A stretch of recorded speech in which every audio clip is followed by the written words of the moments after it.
And I believe that we are now live on YouTube.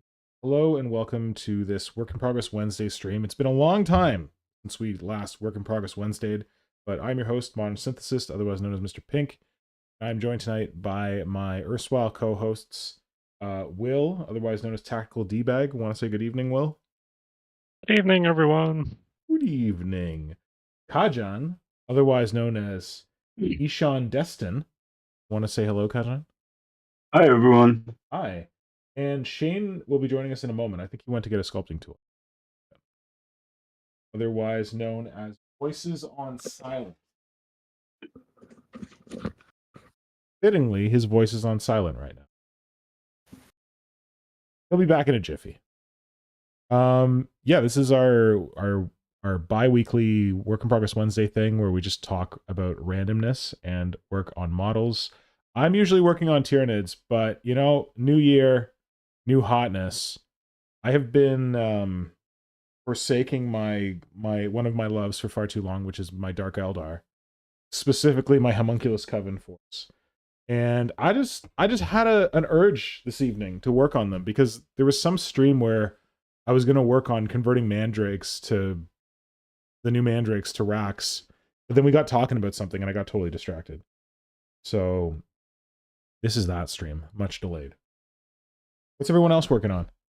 I have returned. Hello, Shane. Want to say hello to everyone? Hello, everyone. Hello, welcome. Happy New Year. Shane, why don't you start us off by telling us what you're working on? Well, I am working currently on finishing Mr. Hammer, Mr. Bellhammer. Mr. Bellhammer. I just gotta fill in these little pieces of rubble I got going on with some texture paste and fill in a little hole in his leg where I accidentally got too overeager with a pin vise. Man, it happens to the best of us. You're just chewing through that plastic so well, or metal, or resin, or whatever. Yeah, it's keep going. Yeah, and he's got such like thin. I was like pinning his foot to the base, and he's got very, very thin feet. I had to use like the thinnest wire and pin that I had. Yeah. Or drill bit that I had, and I still fucked it up. So, here we are. Well, I'm sorry you fucked it up, but I'm sure you're gonna fix it. It'll look fine once I get some weird stuff on it. You won't be able to tell. Cool. Kajan, what are you working on? I'm still working on my Malefactor, and well, I didn't work much between the years, so. Wait, are we having double Malefactor tonight? We may. Or we may, yeah. Will, do you describe yours as more of a Tervagon? I guess I've been calling it Malefactor just because it's easier, but I mean, I figure for, if I'm going to be using it in a game, I'll probably just run it as a count as Tervagon for, gaming purposes, but definitely the main motivation and kind of idea behind this is to kind of update the Malefactor similar to as Kajan is working on his. I think we've got kind of two different approaches to it, so it'll be interesting to see how the differences shape out. Cool. There can only be one. Whereas I'm playing with miniature making without instructions. See how this. Kajan, you talked about yours. Shane talked. Wait, Will, did you officially talk about what you're working on? I asked you if it was a Malefactor. Is there anything else you'd like to share about it? Not really. I guess I kind of usurped the Kajan's point. It was my fault. I'm fine with that. Kajan, when was the last time you worked on it? Just before Christmas. I had a hobby streak going right until Christmas Day. Day before Christmas, technically. Oh, I feel like that's not like when you said like a long time. Oh man. Yeah, I mean, it's been 3 weeks, so I haven't been doing really much hobby-wise for the past 3 weeks. Neither. because holidays and stuff, and yeah. I We feel also you. had guests over, so there just wasn't time for it. But I would like to take the opportunity now that we went over, I believe, what everybody's working on. Shane, you said what you were working on, right? Mm-hmm. Sorry, what's that? So I would like to take the opportunity because Brother Pink just in the conversation we just had, he said he recently cast with silicon putty, which you mix by hand. And all the projects he lined up for it were failures. And while I personally haven't used silicon putty itself, I have been casting with Oyumaru, I Yep. believe it's called, or Blue Stuff in the US. It's thermoplastic, so basically you heat it up and you can use it to mold stuff. So it's very similar and it has similar problems with lining things up. And what I found out works really well is when you have something to press it into, like if you have Yeah. a flat. I mean, I wouldn't exactly use this ashtray, but the ashtray I'm using for stuff when I'm grinding and such. When you have this hard surface where you can press it into, so that nothing shifts around, that helps. I have found. So like you need a So backing for the mold. yeah, you need some rigid structure around it, and it should be flat on the inside, so it can't be technically a coffee mug would work, but you probably don't get all the way down there. Yeah. Cool. Yeah, Oyumaru is great. Yeah, it's yeah, it Used was it the to first casting medium I bought because I thought it was great, reusable and stuff like that. Takes a little bit experience to work with that. So used it to that's great all something. effect. I don't feel like it, like a little bit of experience, but not, the one I think the trick is that I gave some to a friend to use, and he was trying to use it and put way too, like he left way too much Oyumaru like backing the thing that he was trying to cast. Like, and then I showed him how I was doing it, and it was basically because it gets so hard, you don't need to have like a lot of extra around the actual mold part. You know what I mean? Like if you have like Yeah, a very flexible silicone, you have like the part where you press your model component into it, and then you might have like a large block of silicone around it to keep it like together. But I found I didn't have yeah. to do that with Oyumaru. I could just like have the area around the bit that I'm casting and very little extra material around it to give it. It's also really important, as I found, that you keep it at temperature as much as possible. So Keep it when hot. you when you keep not hot but warm. I mean you still need to touch it. Yeah, it can cool and set very. Yeah, that's what I meant with gaining the experience, because I found that the first couple casts I did, they came out really great, and I was super excited about it. When Yeah, I then later tried it again on a colder day, and everything was a bit colder, and nothing would line up, nothing would really take the details probably, and stuff like that. So I wasn't all too happy about it, and then I realized if I'm heating the surface a little, which I'm working on, it helps to, because it simply cools down too quickly. That was the yeah. What I tend to do when I do it is I'll boil some water.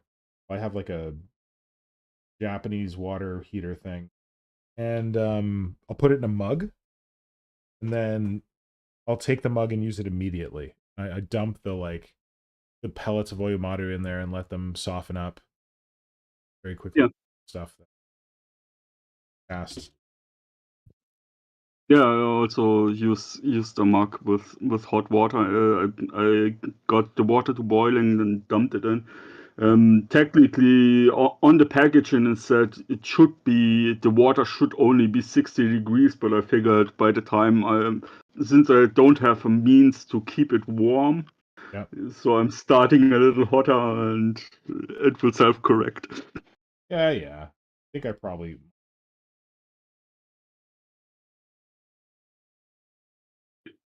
And Redon told us he got himself a 3D printer. Oh, congratulations! Nice. And Joshua Rayner joined us. And Welcome. Diana joined us. And Beth Evans wants to know, says, "Hey everyone, what's the plan for today's stream?" And I believe we answered that. And we have two people working on two different versions of a Malefactor. Yep. And we have the Dark Elder conversion. Mr. Pink is working on.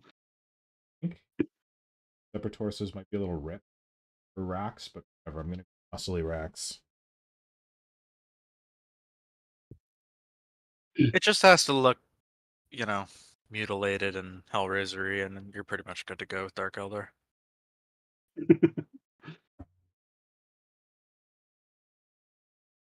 Mr. Brother Pink wants to know if anybody has heard about UV curing resin putty. No, I haven't. Well, that's pretty heard of famous, that. isn't it? I've seen it pop up more with a little bit more frequency today. I think it's essentially what Bondic is, but I feel like I've seen a couple of like suggested hobby posts of stuff like that popping up these days. But I'm pretty sure if you have Bondic, which is really cool, and I really enjoy using it for gap filling and everything like that. I'm pretty sure it's pretty much the same thing. So, Bondic, good stuff. What's Bondic? Again, it's let me see. It's Yeah, I mean, this thing here. It comes in a little tube, and it's got like liquid resin in here. So essentially, what they use in 3D printers and a little UV light, and you just can. It's pretty like gel-like and pretty viscous. So if you drop a little bit of it on like a model, you can spread it a little bit. I wouldn't touch it with your bare hands, but if you just apply the UV light to it for like a few, like no more, not even like 10 seconds, it'll cure hard. So it's basically just UV resin, but in gel form. Yeah, pretty much, yeah. Oh, okay. Is it could you Will, if you were trying to make a little pool of slime or something on a base, would you use that or not? I don't know. I have maybe like a blob slime. I've seen people use it to make waves. Bondic? Yeah, you could probably do that to do something like that. It won't really. I guess you could, in theory, have it try to use it for some sharp features, but I think predominantly you're using it to gap fill. Yep. They advertise it as you can use it to reattach two pieces of plastic together as a glue, but I found that it doesn't really adhere very well. But I've used it to, let me see, where is he? I've used him, you can kind of build up the layers of the resin to have a solid part, and I used it to some effect on the old Pyrovort thing that I made couple of years back, and apparently I put it away in some sort of case because I can't find it on my desk. Well, that's annoying. Where the hell did that go? In Germany, we would be calling that the display effect. Yeah. When you or presentation effect. When one you or try the to other. present something and you can't find it. Yeah.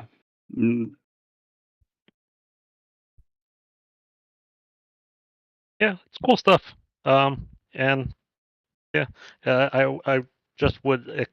I'm guessing though it like tends to be pretty toxic. So if you're using it, just be careful. Like any other resin, do not. You don't really want to be messing around with it with your bare hands. Speaking of which, I've moved on to working on the cyber bear, and I am now carving away bits of resin. The mask on, right? Nope. You are supposed to say yes. Don't be like Line. me, audience members. What? Don't do So what don't be Donnie like don't me, audience does. members. Oh, what is it? Don't do what Donnie don't do does? Is that what was the thing? Yeah, I think it's an old Simpsons. Giving him a robot leg. Okay, I'm leaning into some Hellraiser totally crazy nonsense. This guy's upper arm is super muscular and his lower arm is no. Brother Pink wants to know if you have seen Hellraiser. I have actually. Nora and I watched it within the last 6 months. I'd not seen it until then. Really? It was good. Like, not amazing. Certainly dated. It was entertaining, and I think she's keen to watch more. The second one's good. Watch the first one. The first one and the second one are good, and after Okay. that it gets a little bit. Yeah, and I actually enjoyed the remake. The remake was Oh, I haven't actually seen it, but pretty, someone told me it was pretty good. Heard it was decent, the remake. It was solid. I feel like it ran into an identity crisis. It couldn't decide if it wanted to be like more of like a schlocky kind of movie you take your girlfriend to see on a Friday night, or if it Yeah. wanted to be like the kind of new wave art house horror. It kind of seemed like it kept flip-flopping between the two, and it kind of like some of the scenes felt really like kind of artsy fartsy, and then other scenes felt just like kind of like something you'd see in a slasher film. So I feel like they should have just picked one and ran with it. But Pick a lane. I enjoyed it.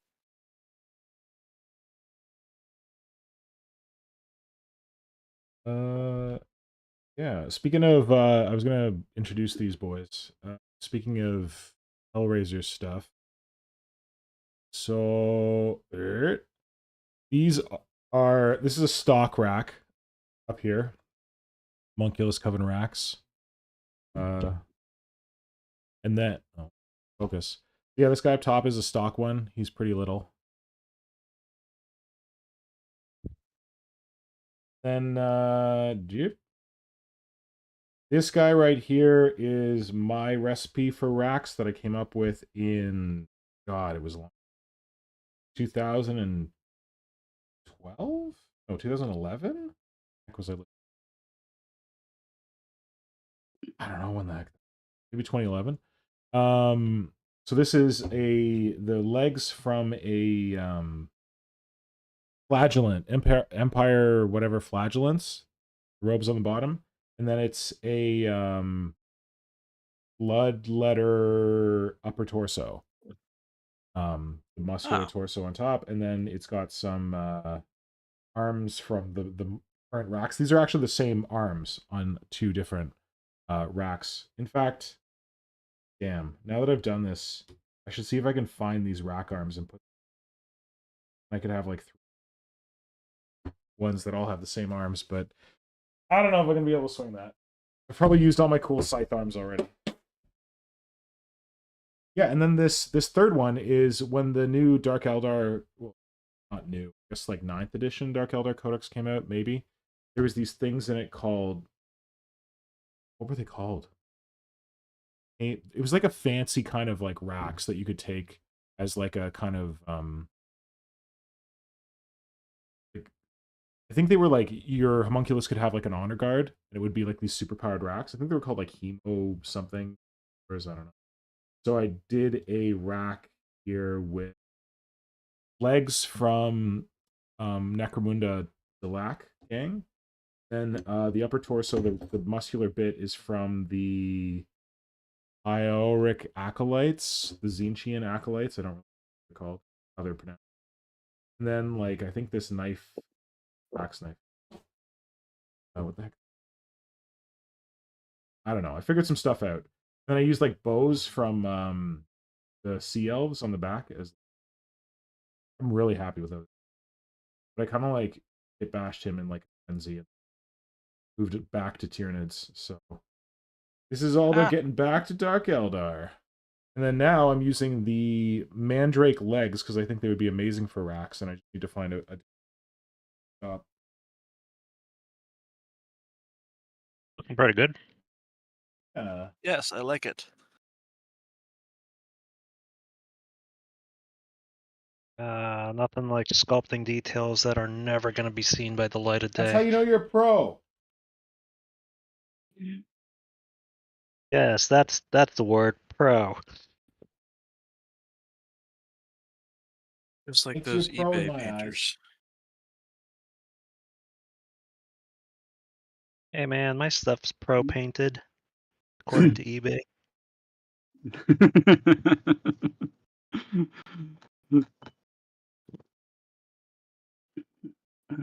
Donald Omoju wants to know if we have seen his Hellraiser dudes in the non-Tyranid hobby channel. And I have to admit, I don't recall. Who is this? Probably Donald Omoju. Oh, Donald Omerchu. I know. Oh, yeah. He posted it like last week. Then it's likely I haven't seen them. Sorry. I have like not really been on the Discord for like the past like month or so. Really since January started. How dare you? You haven't missed too much. It's not going to be kind of quiet. There hasn't been a lot going on. Well, that's good. It's fine. Because I haven't been there. Well, now that you're back, the party's back. Yeah. That's me, the party animal. That is what we say. And Brad Evans wants to know from Mr. Pink if he has read the Da Big Dakar. It seems to be a sequel to Brutal Cunning. The plot is orcs accidentally invade Komorra. A really cool depiction of the Dark Eldar. That sounds really cool. But if you know one thing about me, it's that I don't read Warhammer. I don't read the books. Like a couple. Maybe 1.5. That does sound cool. But there are so cool books. A couple of them at least. All I've read is Talon of Horus. I think it's, I don't know what the series is called, but it's like Black Legion stuff. Black Legion. I only read that because I said that I don't read Warhammer Fantasy, and Red Wet Skeletons, like, I take that as a challenge. And he bought me the book, like the digital copy of it, which was pretty classy. So I was like, if you're going to buy me this book, I need to... Or no, wait, did he buy me the ebook? I think he bought me the ebook. So I quote-unquote read it in version. I'm still reading it. Yeah, and it was good. I enjoyed it. Well, the audiobook of that one is fantastic too, because Jonathan Keeble's voice is just chef's kiss. Yeah, so I read that one. So I know about Exander Kajan, or whatever the heck his name. Yes. Former Thousand Son who turns Black Legion. It's neat. Well, it was mostly Chaos Marine. Really, I like Chaos Marine. That was a good call. Mm. Oh, no, I didn't drill this far enough, and now I've got glue in it. I feel I need to show the Kaifas Kane novels to you. Because what's better than Baron Münchhausen as Imperial Guard Commissar? Baron von Munchausen? Yeah, Oh, man. it's the memoirs of a commissar that admitting basically on the first page that he is going to lie to you about everything. Okay. Because I feel like it kind of takes the wind out of the unreliable narrator trope when you're like, I am an unreliable narrator. The first page. Yeah, but the whole thing is dark. It's basically dark comedy. So it's the journey is just like Baron Münchhausen. Nice. So the journey is part of the fun, and knowing that he's lying about his exploits, and that when he tells you he's scared shitlets is not necessarily true.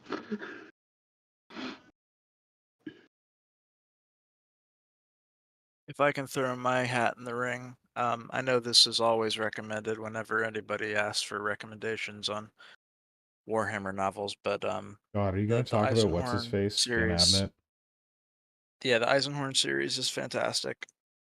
The problem I had with Eisenhorn is that it's written in first person. That's my big gripe about Eisenhorn. Didn't you just say that Caiaphas K was written in first person? No, Eisenhorn. No, but if at the beginning of the book you said that presumably Caiaphas Cain isn't talking to somebody when he says, "I'm going to lie to you." No, he is writing his memoirs, and That would be the first person. That would be first person it's then. third person. He's recounting his exploits, so he is not. Does he say I or he? He says he. Oh, he does. Not only the whole stick about the Caiaphas K novels is that he is at the end of his career when he's sitting down.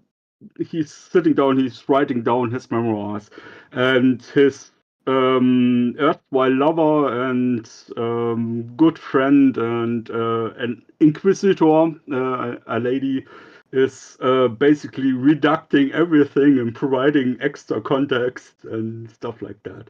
Okay. So you have basically the whole thing is made out to be the records of his memoirs as they appear in the Inquisition library. So Amanda is filling in details from other things. Like you have at the start of the chapter, you have like an excerpt of one of his captains who also went on to become a general, and she also wrote her memoirs, and so you get different perspectives a little bit in there, and then you have his recount, and he's basically narrating his own life. So it's not first person, but he's talking what he's doing like an omnipresent narrator. I mean, I'm not going to argue with you, but that's basically exactly how Eisenhorn is written. In fact, at the beginning of the book, he even tells you that this following story is basically recounting. I mean, it's not like it's told in a more narrative way. It's not like him literally giving you a history lesson, but I mean, the first chapter of the book is him introducing himself to the reader and then saying that the following, Yeah, but Eisenhorn talks about himself. He uses he talks about himself as I, and Eisenhorn and Caiaphas Cain is narrating as he and stuff like that. So all right. So if you don't love that, they feel very different to me. So and that's the only thing that bothered me about Eisenhorn is that constantly eyed it and stuff like So that. if people can get past that, Yeah. probably recommend it. It's a good. I agree with Shane. It's a good novel series.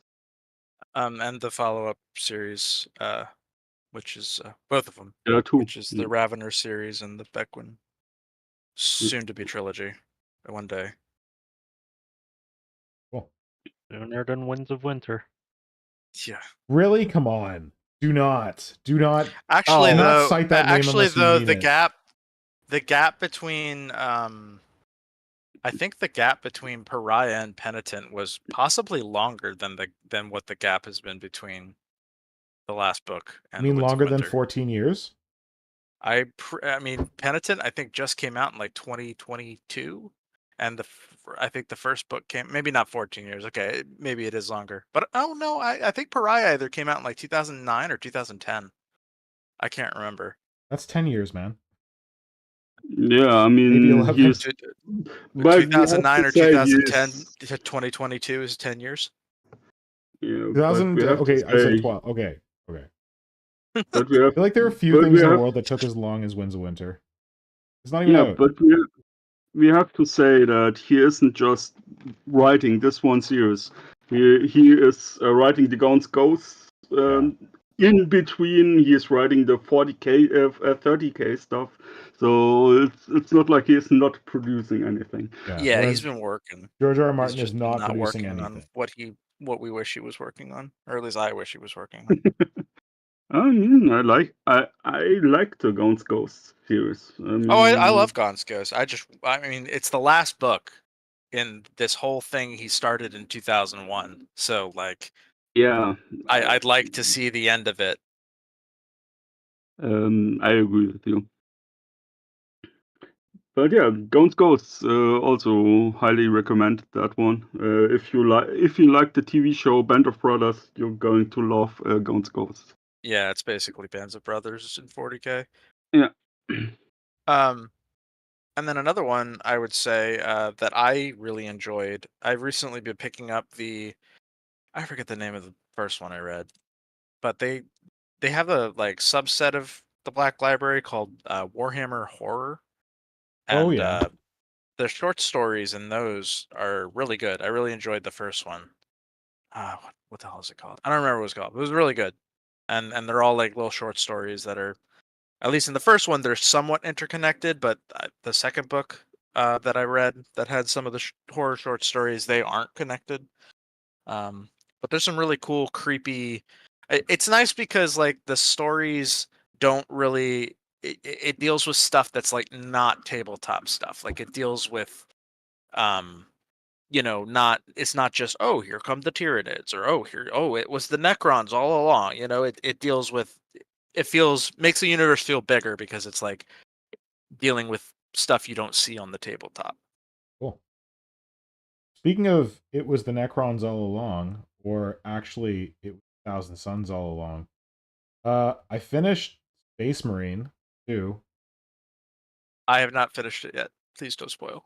Well, I'm not going to spoil anything, but other than the fact that I finished it. Talk about it. Just don't spoil it for me. I finished it about 2 weeks after I bought it, and I was kind of disappointed, even though Kajan warned me that it's not a very long campaign. Yeah, no. The main thrust is the co-op.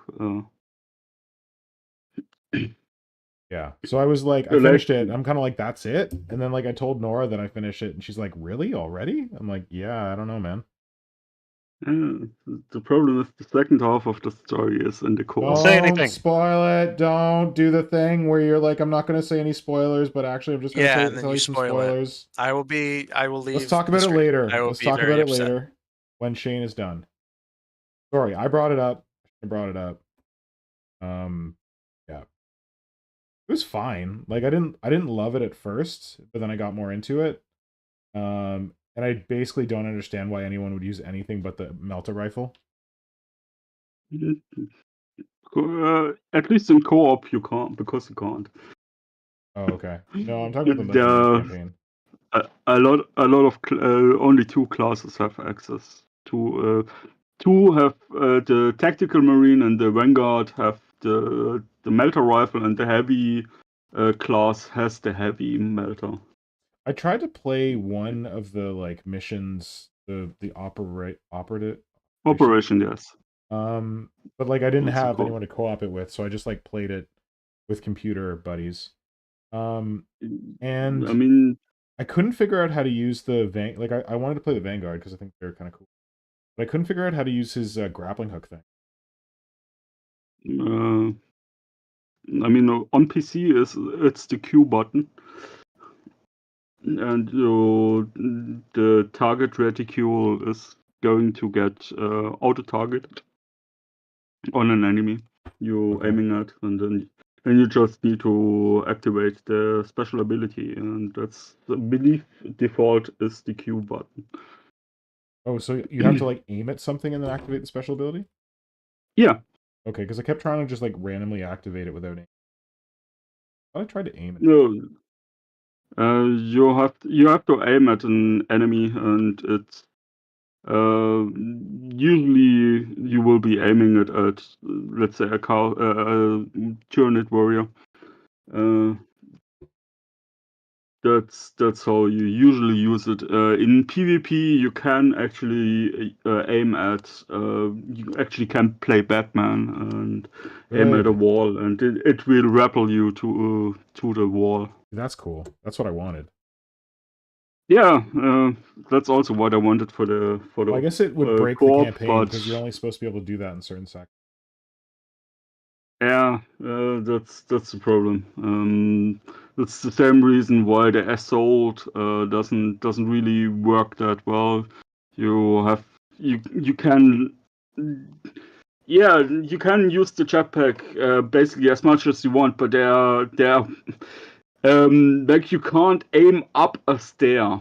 Like you can't jump up, and then the game will basically say no, you can't jump there. They have these dash drops that are supposed to keep you from going backwards. So you stand up there, you see a group of enemies down at the bottom, and you ignite your jump jets, and game is just nope, you're not jumping down there. Yeah, the jump, when you can use the jump pack, it's really fun. Yeah. And in the co-op, it's its own class, and people are considering it the weakest class of all of them. Oh, really? Yeah. I mean, weak is subjective. I mean, that's like it's the least overpowered class available to you. But most fun, maybe. I think it's a lot of fun with when you run around with the Thunder Hammer. Yeah, smash people. That was a good time. And yeah, co-op, you upgrade your weapons and unlock new skills. All that stuff it's missing from the base game, I feel. Okay. In the base game, you just run around, pick up a weapon, and carry on, basically. Yeah.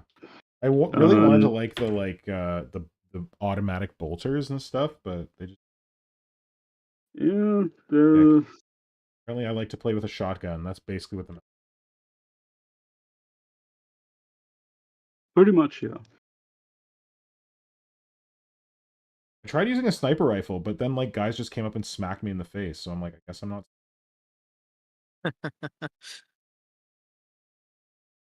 I mean, the game is definitely designed for you to mostly rely on melee. So that's one of the bigger complaints people have about the weapons in the game, because they have their power fantasy of big angry marine that's trashing everything, and the game isn't really that kind of game. Or rather, no, that's the wrong way to express it. You get your power fantasy if you really know how to play the mechanics well. You're actually standing on the highest difficulty, completely unharmed in a sea of turnips. That's making you feeling really powerful. So you can have that, but if your power fantasy is I'm shooting the face off of an enemy, that's not the power fantasy you're going to get in this game. Yeah, like I felt like I was, as long as I was in there just like pressing the close combat button and not really knowing what the hell was going on, it was like, whoa, super space marine power. But then, yeah, if I was like, I'm gonna be sneaky and snipey, it No, it doesn't want that. It's definitely designed for you to use your ranged weapons until first people and get close foremost to you and then start smacking them. Yeah, and to kill the gaunts and the humans and stuff. Oh well. I mean, like, again, not spoiling anything, but some of the visuals in the final parts of the game are fantastic.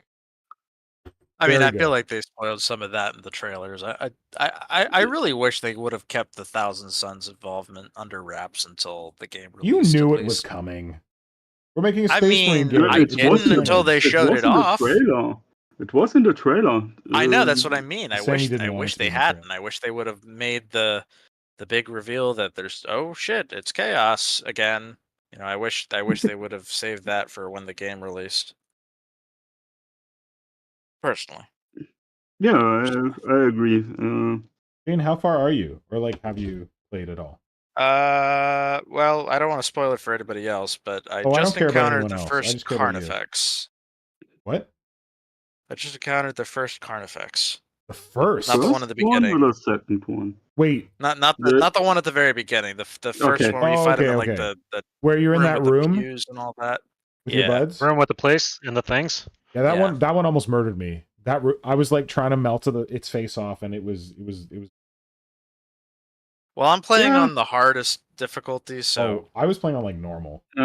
Because I'm a glutton for punishment. Yeah, you absolutely are glutton for punishment because the NPCs are actually, by admission of the devs, designed to be useless. Oh yeah, you mean in the most? Yeah, it feels that way. No, in the hardest difficulty, Kajan? In any difficulty, they are designed to be useless. They bring me back. It's actually like on Frog and purpose. Falco. They want the NPCs don't steal the thunder of the player. So they on purpose toned them down and toned their abilities down, so they will never overshadow a human player. And they improved them a little bit, so now you at least can use them when the game released. There were boss end encounters where you couldn't beat on your own because you had to do so many things at once, and the NPCs actively refused to follow the commands. Yeah, there was one thing where I had to kill a bunch of gargoyles, and it was so frustrating because I kept dying. Yeah, that one. And they improved that one, actually. Good. 2 weeks in, they buffed the NPC behavior in that mission. I can't imagine doing that without them. Like, all they were doing, it seemed like, was just reviving me. Yeah. I played it I got the early access for that game because I knew I would be getting this game. So I had an early start.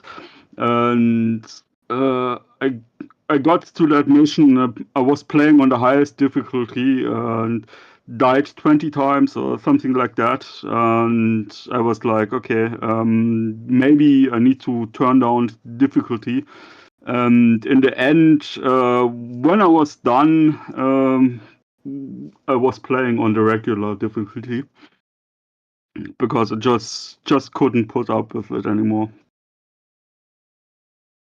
Man, back in my from my Dark Souls days, get good, scrub. Yeah, I mean, I fully agree with get good, scrub, but at some point when you have to defend 4 pylons, yeah, and you have you have large enemies spawning, which you have to deal with as well, and you can't, even if you order the NPCs to protect the pylon or attack the pylon to clear it of the gargoyles, the NPCs will turn there, fire a couple bolt rounds, and then turn away again. Really? Oh, geez. I didn't even know how to command them. That's the way I experienced that mission. Yeah. I gave them explicit orders to defend the pylon, to attack the pylon, stuff like that. They would go there, they would do the objective I told them to do for like 5 seconds or 10 seconds, and then it would be getting destructed by something else. And you know what your problem was? That. Right? You know what your problem was? You needed to construct additional pylons. Yep. I absolutely agree. I mean, only 4 there were definitely not enough. Yeah, the only thing I relied on my NPC buddies for was to resurrect me when I died. I had that, like, there's like this item you can get that's like, I can't remember what it's called, but it's basically like a life. Like, if you die, you like press a button and you come back. Guardian Relic. Yeah, something Guardian Relic, yeah.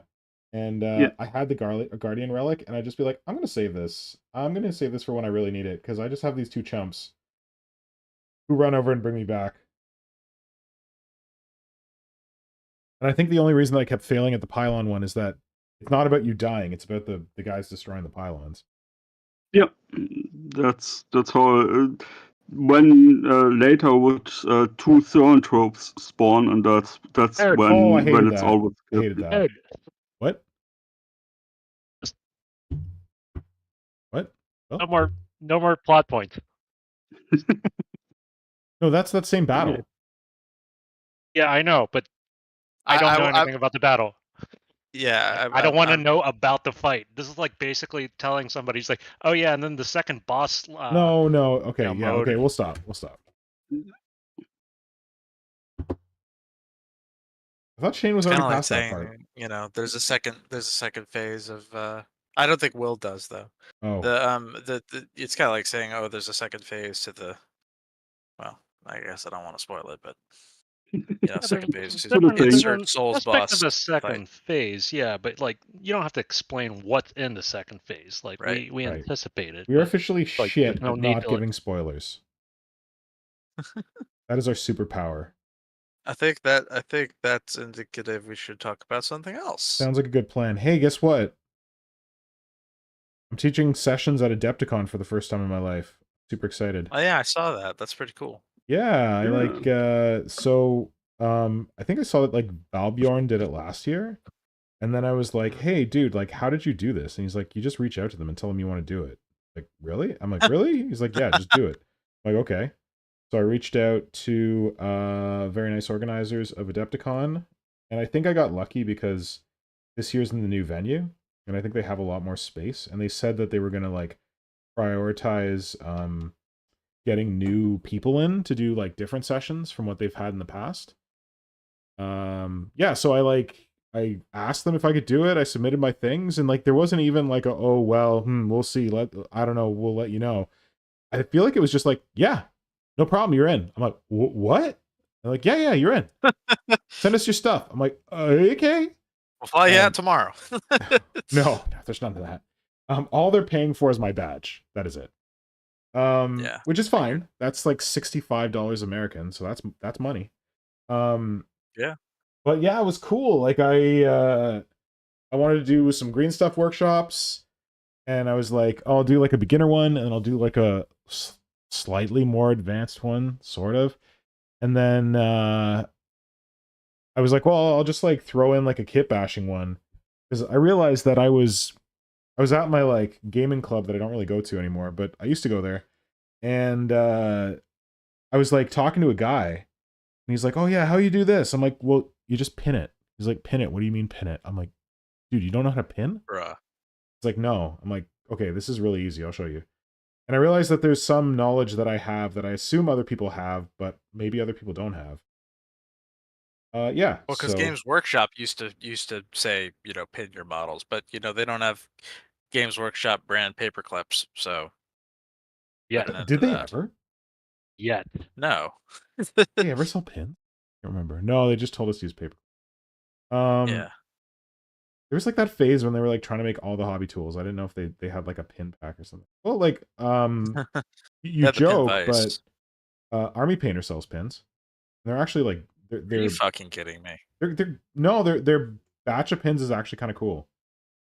Because they Huh. had like some really good different sizes of brass pins. Like listen, some of us are very lucky to have hobby shops that have like certain like more advanced materials and some people don't. And like when someone like Army Painter is like, yeah, we'll sell pins. That's a way to get those more advanced materials into shops that might not carry them otherwise. I don't like if Army I mean, Painter I sold like suppose, but plastic card, right? Amazon exists everywhere. I mean, I guess If you if don't know you what to don't want order. to give Bezos money, but But Amazon doesn't have the same offers everywhere. Also, when I was a kid and Games Workshop's like use plastic card, I'm like, use what now?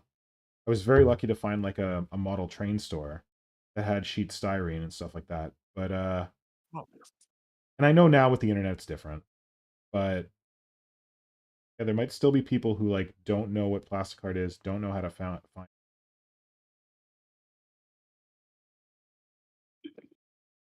I don't know. Anyway, yeah, so I'm doing 4 sessions at Adepticon, and I was like, okay, Adepticon went on sale on Sunday, this past Sunday. And I was like, all right, I'm gonna make a video that like promotes my session so that people know that I'm like having this session. And I started like worrying. I'm like, God, is anyone gonna sign up for my session?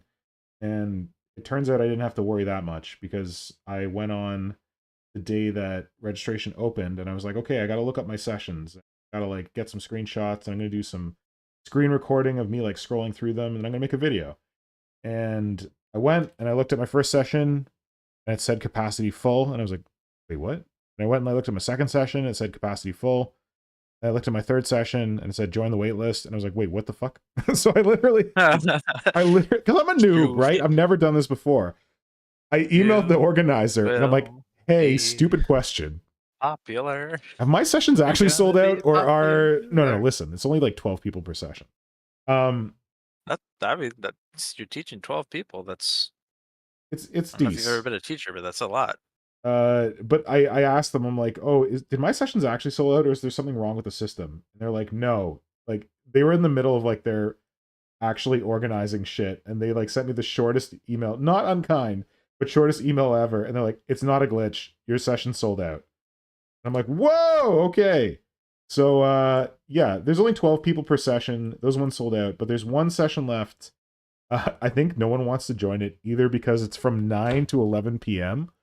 on the Thursday, or maybe because I called it Help Me Green Stuff Daddy.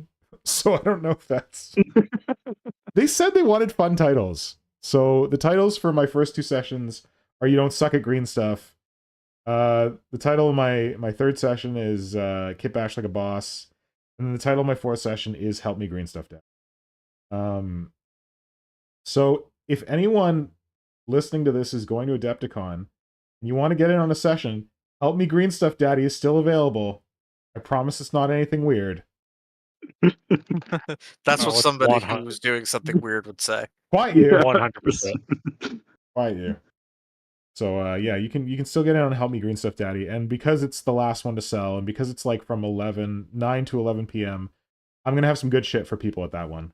Like, there's gonna be good shit at all of them because the fine folks at Fenris Workshop, otherwise known as the only company that cares about me, they have offered to supply tools and green stuff, and I think like even like miniatures to like practice on.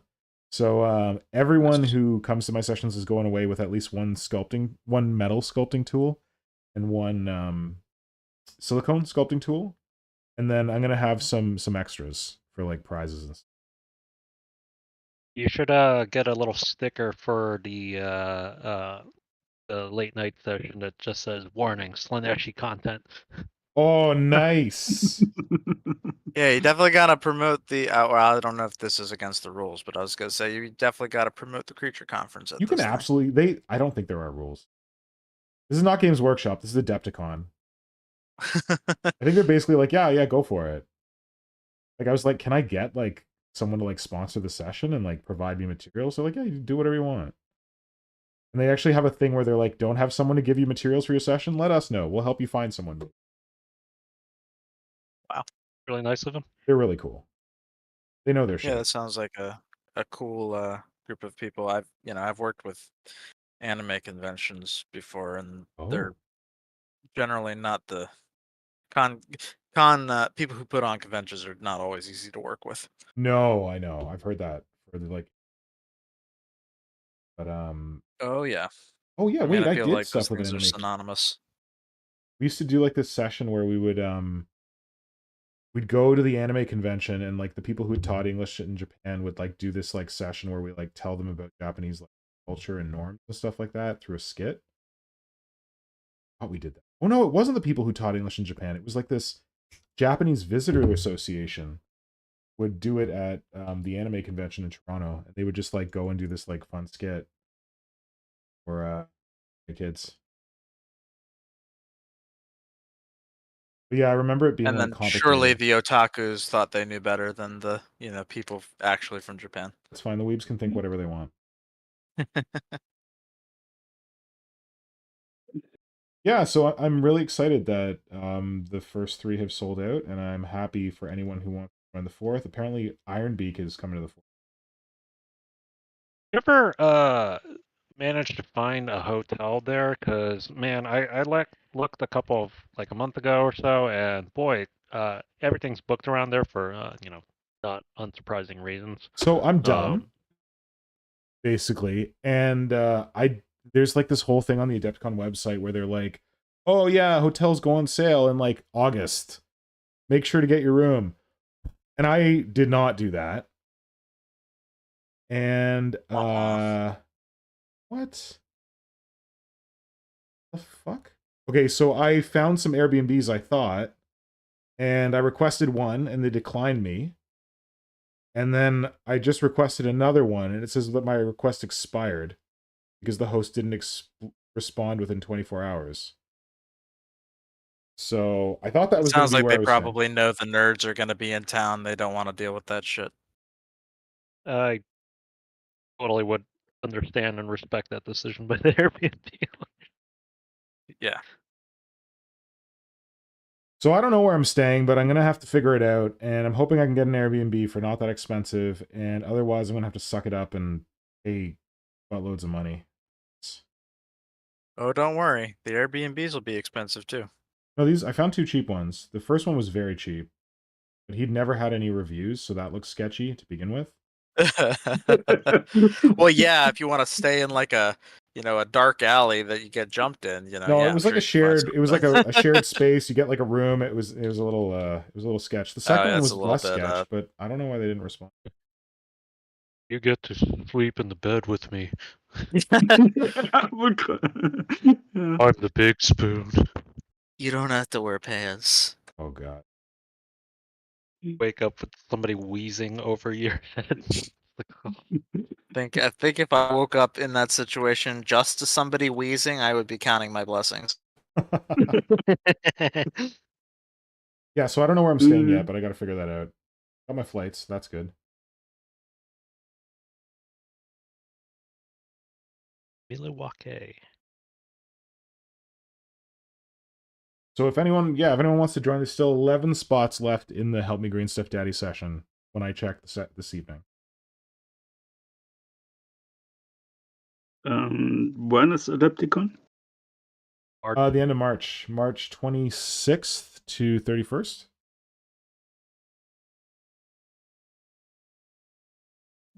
I'd like to go one year. I keep saying every year I say next year. Well, maybe next year will be the year. Hopefully. Yeah, this year just didn't work out because I'm using all my PTO for wedding and honeymoon. That makes sense. And not to mention the money involved. It really does kind of seem though like if you want to go, you need to make the like hotel reservations essentially Oh when yeah. the hotel blocks open up, and then just cancel as needed. See, in 2020, when we were supposed to go for Crude Vasion, I was benefiting from Ironbeak, knowing what the hell he was doing, like managing us. They're like, guys, you got to go book your hotels. So I like got a hotel at like the venue beside the main venue or something, which was like a very nice hotel, but actually had rooms available. But that was because I was on top of it. Definitely not on top of it this.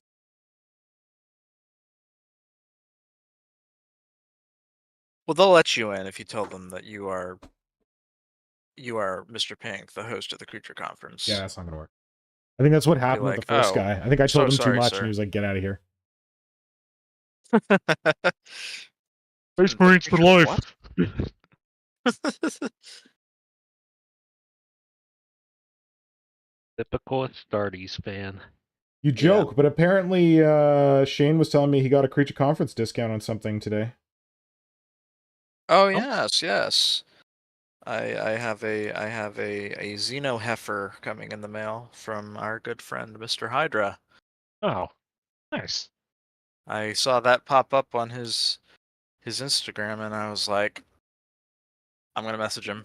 Well, actually, I was like, I'm not gonna message him. I'm not gonna message him. I'm not gonna message him. And I was saying that as I was messaging him. You're like, oh damn, I did it. Oh no. Oh no. Apparently, he told me I was the first person that messaged him about it. Oh good.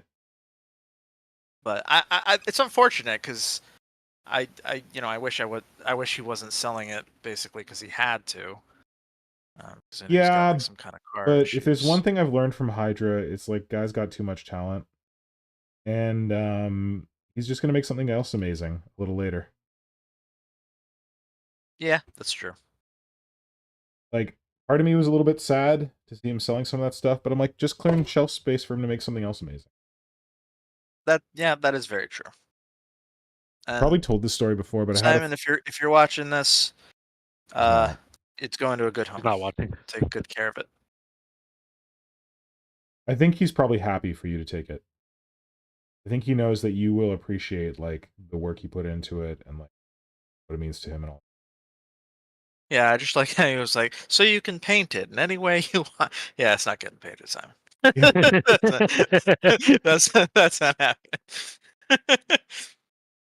Although to I guess in a similar vein and to sort of promote Hydra's stuff, I did recently introduce some local friends who all have young children to Hydra's apple picking and Snowball amazing. 28.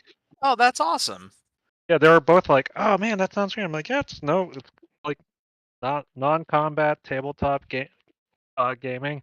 You get to build models, and apparently that seems like that will appeal to a couple of the respective missies." So like, haha, I did good. Thanks, Hydra. You should tell him Yeah, that I've been because wanting to he's play it with not going to watch my this. kid, but I don't know. I have trouble making my own models. Making models for the apple picking is just like, where am I going to find the time? That's the I motivation guess you you're could just use lacking. proxies, but What if like making models for the kid is the motivation? That's how I got painting Tyranids again. I had a friend who wanted to play the precursor for Kill Team. I was like, okay, yeah, I can make you some models to play with. That was literally my motivation. well, there you go.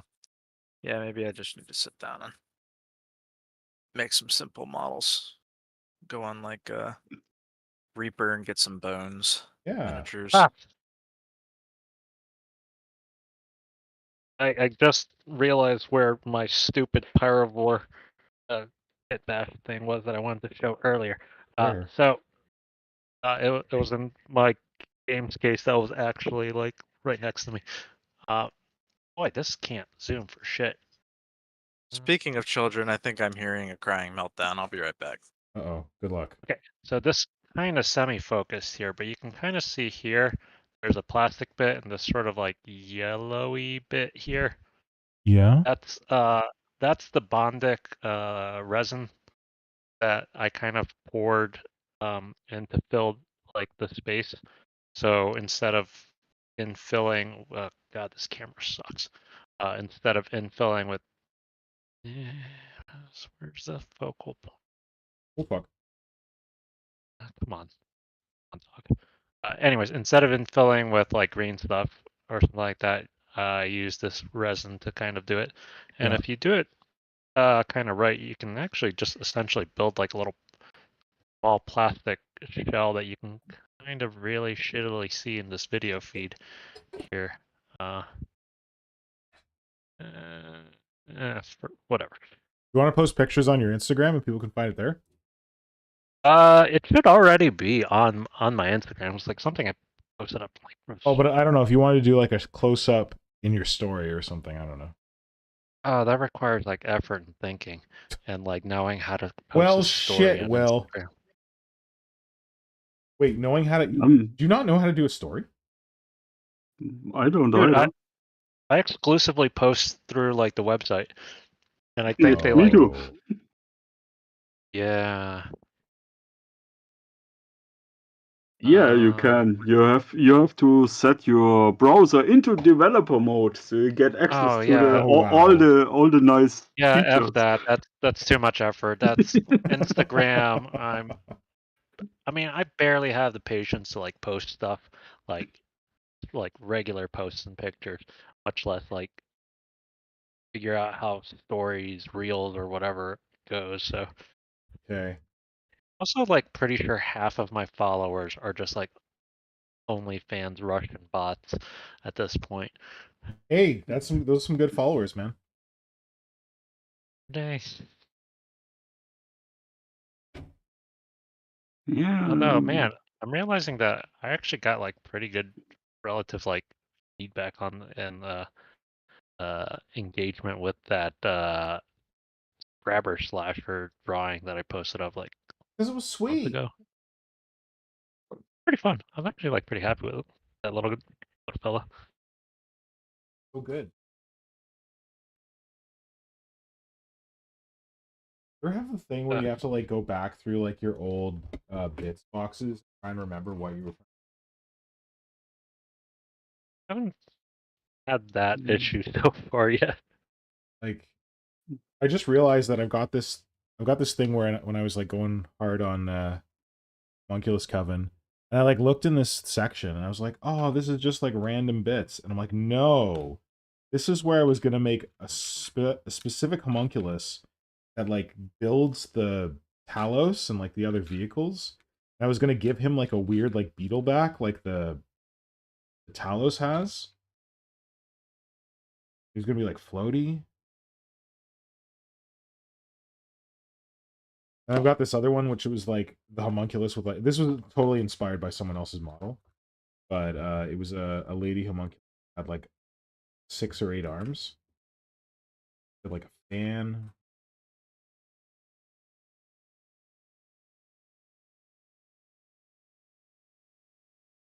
You know what? I am 100% just gonna glue this arm down and call this dude done, because that seems like a lot easier than endlessly fiddling. Yeah, that's totally a reasonable thing to do.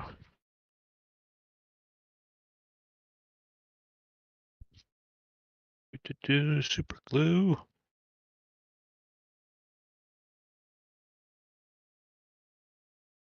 No, that's not open yet.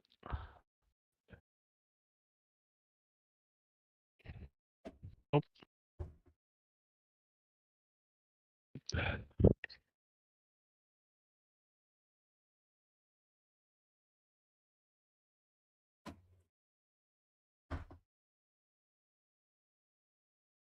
You know what, since it's 9 o'clock, I think it's an appropriate time to remind people that if you like this stream, please make sure to like and subscribe and leave a comment.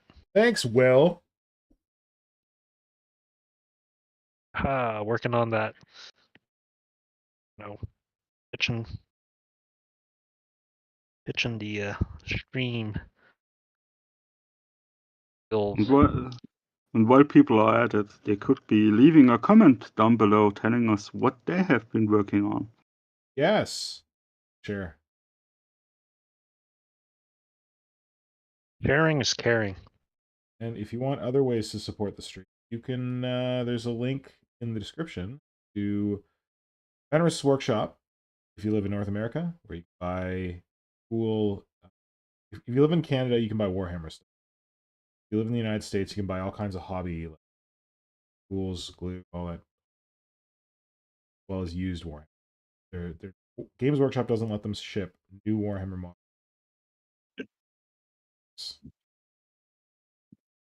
Blah, blah, blah, competition, blah, blah, blah, agreement. I have returned. Oh, Yay! Welcome back. hello, welcome.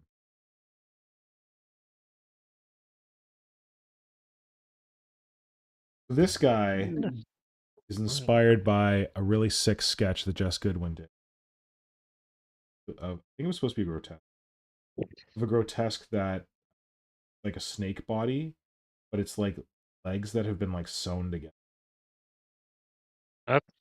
That's creepy. Oh, Do that that with is this. that I haven't seen that sketch, but that does sound Have it? disturbing. Are you using the one Underworlds? Oh no, that's just a Melisai body. Yeah, yeah. There's like the Underworld Slanesh guys that have. There's one model that kind of has that going on. Oh, this is just a Melisai, but I just don't know, like, if I want to, like, sand off all of these scales. I think I probably should.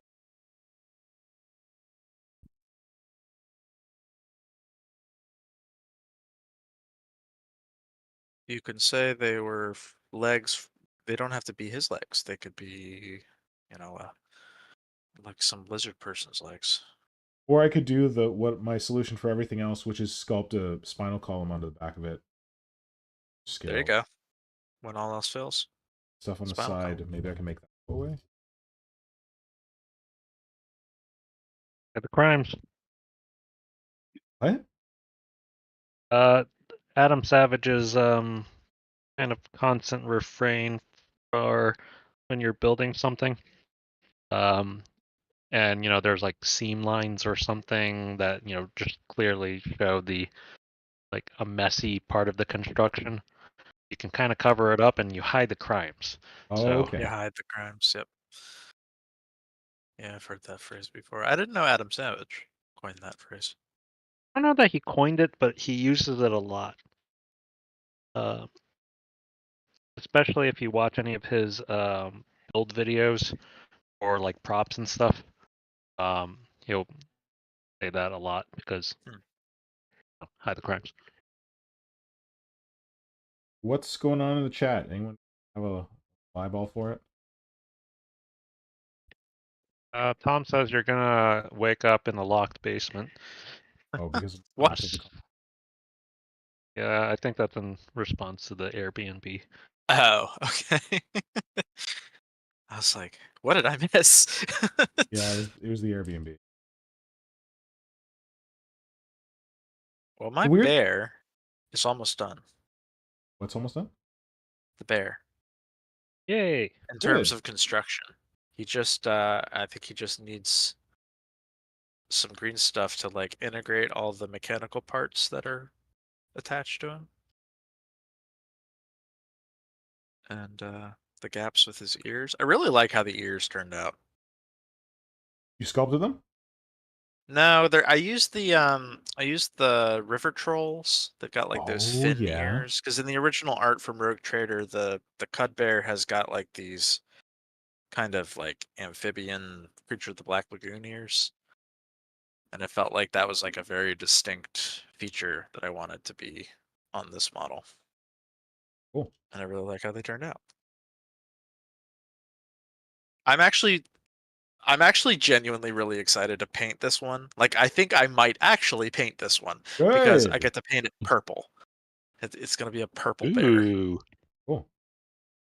sounds exciting. Always a good sign when you're excited to paint something, especially when you paint as Yes. little as we do. And plus, it's I all have fur, and fur is like so much fun to paint. Is that because you just put yeah, a that's wash all on it? dry brushing. Yeah, because dry brushing washes. There's so much texture that catches highlights and details. Yep. There's deep crevices and high highs and low lows. And I don't know that I can say I've never painted fur. I think I've maybe painted fur. the few times I've painted fur, it's been my favorite part of what I was painting. Oh, I finally can essentially consider my weird little sniper lictor warrior thing complete because I just don't know what else I'm gonna tweak about it, so might as well just finish it up. There you go. Good one. Hey, first technically finished project of 2025. Hooray! Yay. There you go. Now to put it away and never see the light of day again. But you finished it. That's all that Yeah. matters. It's Yay. like Did that. it. It's like that meme with Anakin and Padme. And now you paint me, right? And now you Now you paint paint me, me, right? right? Oh man, I have a lot of shit that I have not been touching or making any headway on. Dude, we all do. You're in good company. Story of my life. I Oh, have an entire shelf behind me. What's that? so I have was that? I said I have an entire shelf behind me. Yeah. With projects that are unfinished.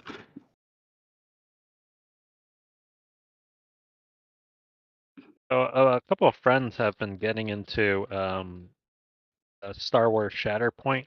Yeah. It's actually a pretty fun game, but you get all the fun war bands and everything like that. But I picked up the little set that includes the Mandalorian and whatever the hell Carl Weathers' name was, and Oh, IG Targa. 12. Targa? God, how do I remember that? Arja? Yeah, how do you remember that? Reef Karga, yes. Apparently I paid too Apparently. much attention to that TV show. But IG-11. But the fun thing about the kit is that the Mando model has a little baby Grogu in his little like egg carrier. Yeah. So what I'm gonna do, because obviously I can't leave things enough alone, is I think I'm gonna convert the IG-11 to the IG-11 like walker carrier thing with Grogu in it. Fantastic. And I'm chuffed at the idea. I just hopefully can execute it as well as I'm imagining in my mind's eye. I have faith in you. Isn't Draw a that that's picture of every it. project for me? Draw a sketch. Not really much of a sketch because it's essentially like literally just copying what the hell is like it looks like in the show. Wait, But they turn him into a walker? Why don't I not remember that? In a baby Like- carrier. No, I know the Yeah, baby it's like- carrier for Grogu, but I don't remember turning IG-11 into a baby. in season 3, Oh, did I not see that I one? don't know if you saw season. The later half of season 3. I watched season 3 up until they go and like get who's Cara Dune. Cara Thrace. No, They go to see Thrace. they go to get Cara Thrace's army of Mandalorian friends. I think that was as far as I saw. I think it's a little bit after that then, or like Okay. right before. Yeah, it's in the back half of it. So I guess spoiler alert. yeah. Sorry. Anyways, it's fun and it's Full of adorable, spoilers tonight. and you should see it because it is adorable and Grogu-y. Oh God, I forgot about my Bulbivore. Fudge. Got to work on that too. Bulbavor's the best for. Oh frig! I cut myself. Did I? No, didn't. My knife Did I is cut not myself? that sharp. That's more also a bad dangerous. thing. What? But it's more Unsharp dangerous. knives are more dangerous, Oh. Well, ironically. save me that time. I can't decide if I want to take this little He's got this little star on his shoulder. Not the bear, the hammer guy. Yeah. It's like a piece from the original model. And I can't decide if I want to replace it with this tilt shield that I've got from like an old resin Cataphractii Terminator. But I can't decide if it looks too big. But I'm looking at like other tilt shields on like Space Marines and other models, and it looks roughly to the same scale as theirs are, but I don't know if it works better for them because they've got bulkier armor. Oh. It's just like if I cut it off and then I don't like how it looks, now what am I gonna do? You know? Like I could take it off, but then I don't have the thing that was there before. Yep. Can you have any Oyumaru? Take this back to the beginning. Self-referential. Blue stuff and like clone the thing that was there before, so you can recast It's it. so tiny. It's like the size of like I don't even know what I would say. It's the size. It's the It'll size work. of like a lens on a Space Marine's helmet. It'll work. If you have blue Yeah, stuff, it'll maybe. work. I do have blue stuff around here somewhere. So what you need to do is get it really hot, shove it right in there as hard as you can, and hold it for at least, what did you say, Kajan? 20 seconds? 30 seconds? Warning, Slaneshi content. Quiet, you. Shove it in there Shove as hard it in there as as you can. hard as you can, and hold it in Heat it there up first. for a good 30 seconds. You gotta make sure it gets nice and hard. Shit. Gotta make Oh, sure it's God. wet too, or it'll stick. Oh yeah, you gotta wet it first, or else it's gonna get sticky. Spit on it if you have to. Oh God. Okay, now you're taking it too far. We were fine up until that moment. Were we? Were we fine? We were great. Are we We ever were so truly fine. fine? Oh, so fine.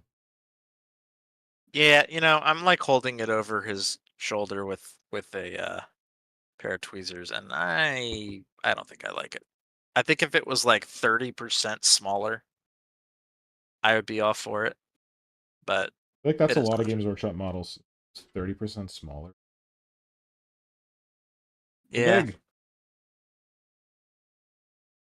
By the way, if random observation, if you are ever in the market for needing a ton of like gribbly mechanical bits, the Belisarius Call Kit is a fantastic little bits Cool. I haven't looked resource. at that close. If you need like you know, basically anything cybernetic, robotic, mechanical, there's so many cool little bits. Metric There's lots ton of of tiny cyber junk. little.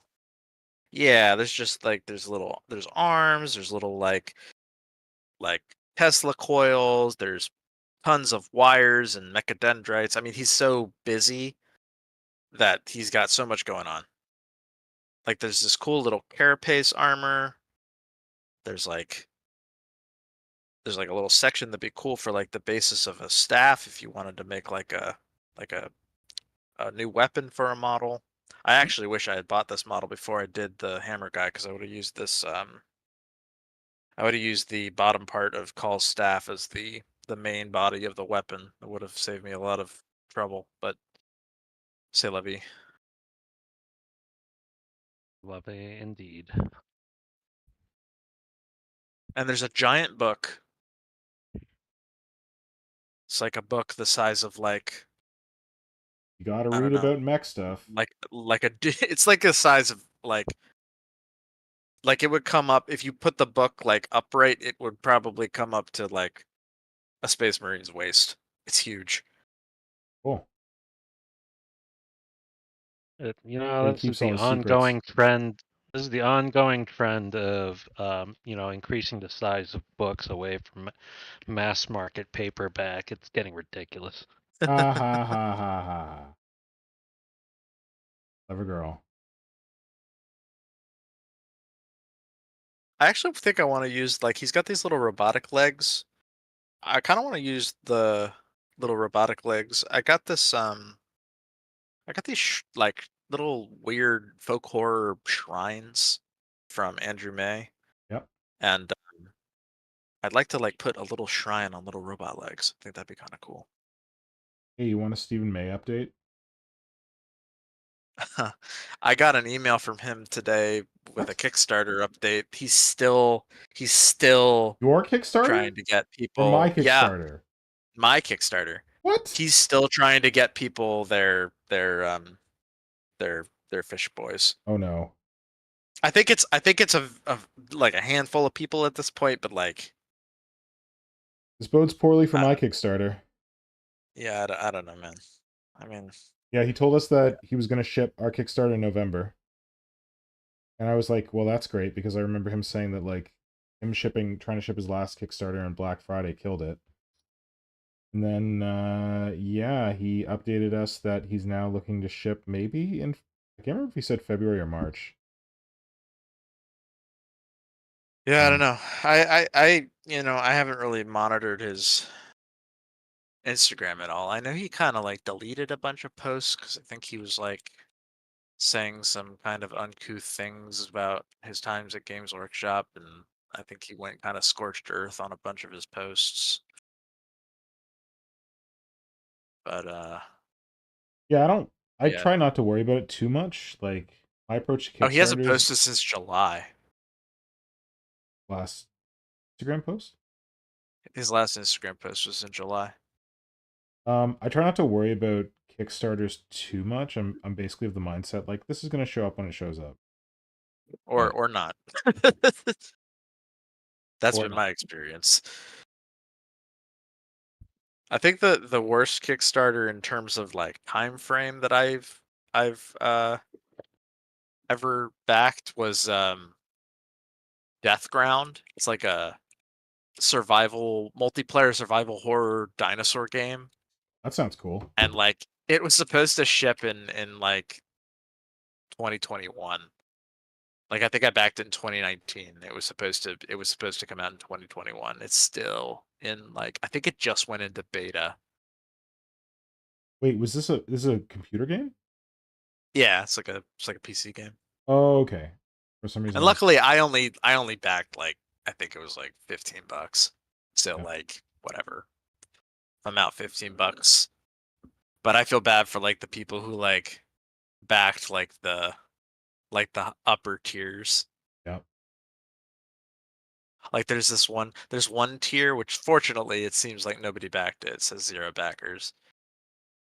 Let me see if there's one that is like expensive that somebody oh my god, one guy, poor guy, backed the Spinosaurus Gold Edition, where he gets a statue of himself in game and a special velociraptor that he designs that spawns in game when he plays with anybody else. Well, now you know why the game's not coming out. That guy's just like he's just like agonizing over how to make that Velociraptor look cool.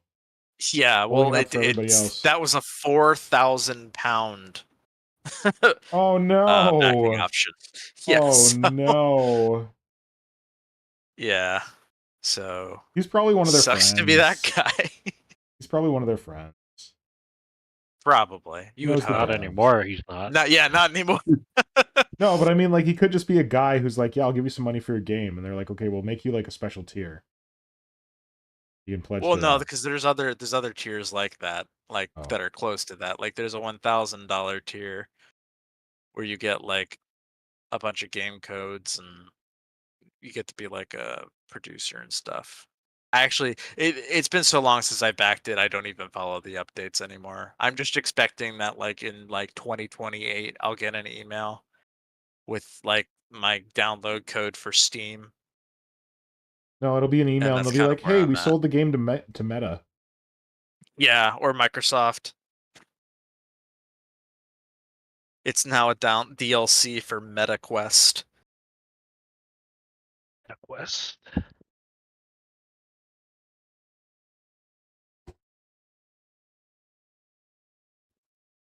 Yeah, I think we'll just keep the little star thing.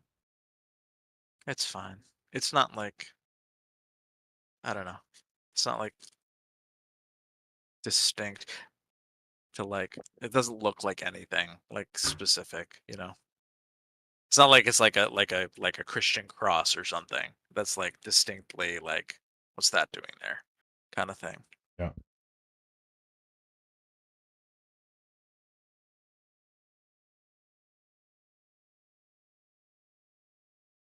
Where is? So I Where's thought the that Nora was watching American Beauty upstairs, but then like I heard a bunch of stuff that I don't remember being from American Beauty, but now it's playing like the obvious American Beauty music, so maybe watching American Beauty? I don't know. That movie, I really love that movie, but that movie is very problematic nowadays. 100%. Yeah. It's probably mildly problematic then, but I mean, I think it was a good commentary back then, but it's more just because of Kevin Spacey and the nature of Kevin Spacey's character in the movie. yep. Art imitating life. Yeah, it's true. I mean, I don't at all condone any of the stuff he did or did not do. But I mean, he is a fantastic actor. I have loved his performance in pretty much everything he's been in. Just like I liked most of Neil Gaiman's books. Oh He's a yeah, monster. that's a segue into that. I haven't even read his statement, but I've his gotten, like, his statement. His statement is, I have never engaged in non-consensual like stuff. And it's like, yeah, but dude, consent becomes a different thing when you're like a super famous author dude and like you're employing some of these people and like, yeah, it just doesn't read well. And then his lawyer statement, normal consensual sexual encounters don't end with NDAs. Like, and then his lawyer, that's not how that works. His lawyer's statement was, yourself. His lawyer's statement was something like, BDSM isn't for everyone, but it's not technically illegal. Like, dude, you're not, like, this is not helping. Like, basically being like, oh yeah, I did that shit, or he did that shit, but it's not illegal. It's like, okay. Still problematic. I mean, if the people felt pressured into doing it, what? I mean, if the people felt pressured into doing that, then yeah, it is illegal. Yes. They're just being like, BDSM's cool, but they're not addressing the... He believes it was consensual, or says that he... I'm not saying that's okay. I think it's sketchy and kind of a monster. I'm like I was saying to Brother Pink, I'm so used to celebrities talked.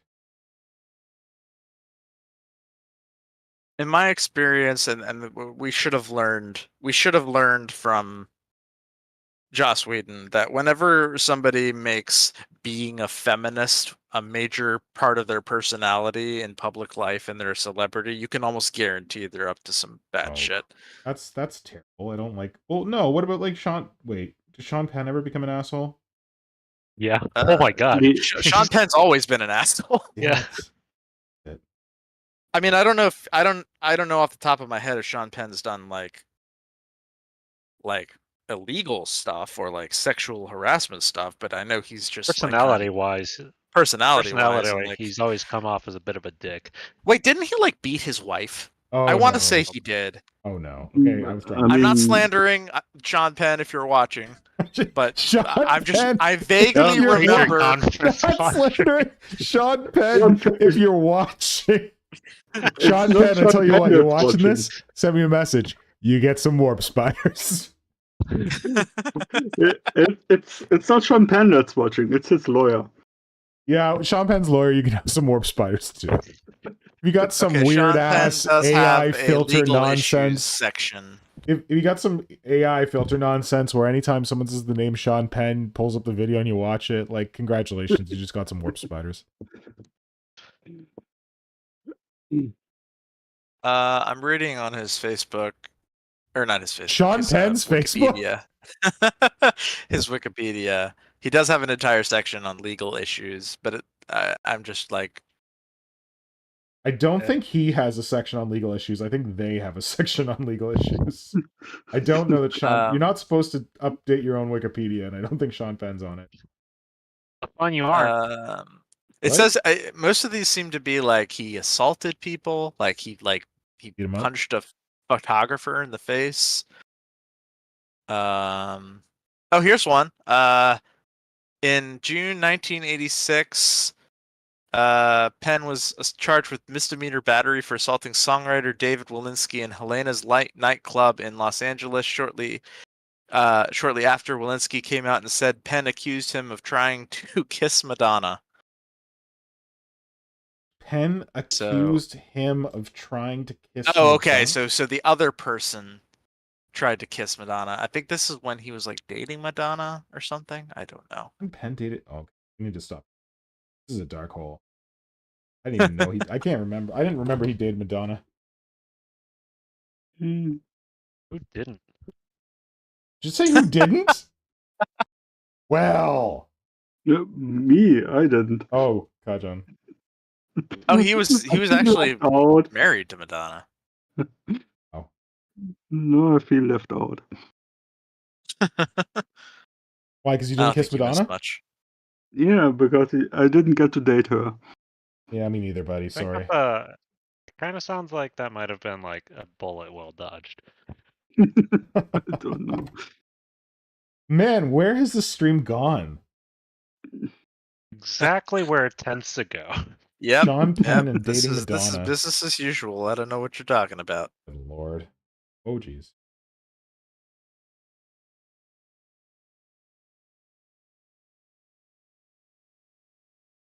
Yeah, well, apparently Neil Gaiman can't be my favorite author anymore. Hopefully Neil Stevens. He doesn't get... Don't tell me he... I mean, dated me Madonna. personally, I've kind of learned that if you have to kind of separate the art from the artist, and I know that's a controversial opinion, but it's my opinion. Mm, I think a lot of literary classics would be lost to time if we held everybody to the same standards. Well, we No. have an author in Canada, often celebrated. I never really understood why. I didn't really particularly like her writing. Her name's Alice Munro, and she died.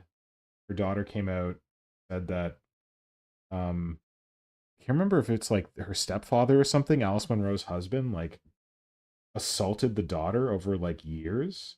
Alice Munro was apparently aware of it, didn't do anything about it, and she's like praised as like this big, like, I don't know about quite feminist voice, but definitely like very like women being like, oh my god, she like speaks my story. So that was our sketchiness. Yeah, I mean, I feel like it never fails to people that shout the loudest about how people are sexist, racist, whatever. Usually are the ones that perpetrating it the most. That's So, sad. Yeah. I think That's at it least was my Daniel experience with Radcliffe that said he said something. I'll see if I can find the quote. But he said something that kind of summarized my opinion on the subject. Well, the thing like with he said like something basically to the idea that like what you feel and experience with reading somebody's story is no longer between you and the author. yeah, and it can't be taken away from you. It's between you and the book. Because like there's a lot of queer people who have come out and said that like Harry Potter really helped them in times Right. when they really needed it. And like I think that's kind of beautiful. And I think like fuck J.K. Rowling, she can go die in a hole. Oh, I don't say that. But she doesn't get to take that away from you. And Right, exactly. And look at things like the Cthulhu mythos. Racist the Von Lovecraft. Yeah, he was I know, racist Kajan, I'm even fixing it, for one the second. time period he lived in. Yeah. I mean, he was a science fiction writer. He wrote mostly the scientific theories of the time. But Mr. Pink, your camera is Yeah, I out. know. I said I'm fixing it once. Thanks for the heads up. I mean, as One day I'm science gonna get a fiction, power supply for this damn thing. One day. it's important to remember that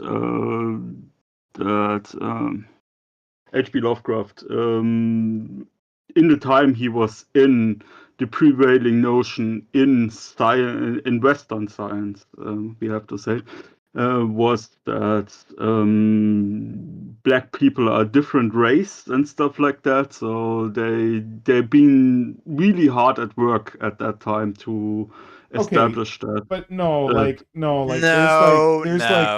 there's like That's not scientific true. ideas, and then there's him being like, he said a lot of stuff that wasn't scientific, man. Yeah, I mean, yeah, I mean, there was a very clear line, and you can even see it in some of his writing. And it wasn't just black people either.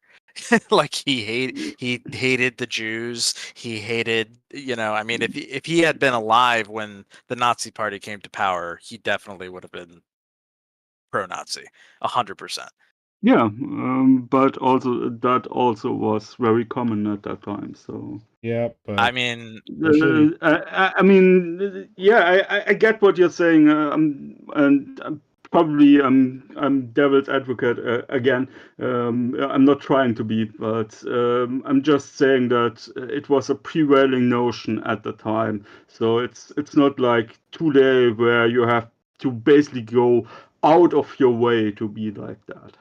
well, yes. I mean, I'm not arguing that people weren't racist by most people in normal society probably would have been racist by today's standards.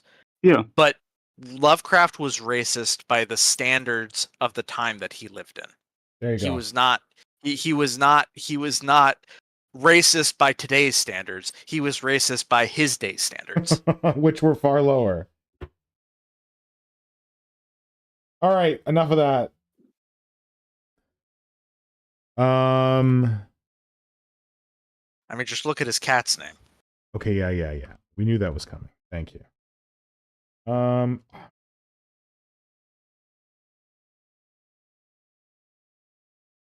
right, so I got a Rax here. I say I base this on a man.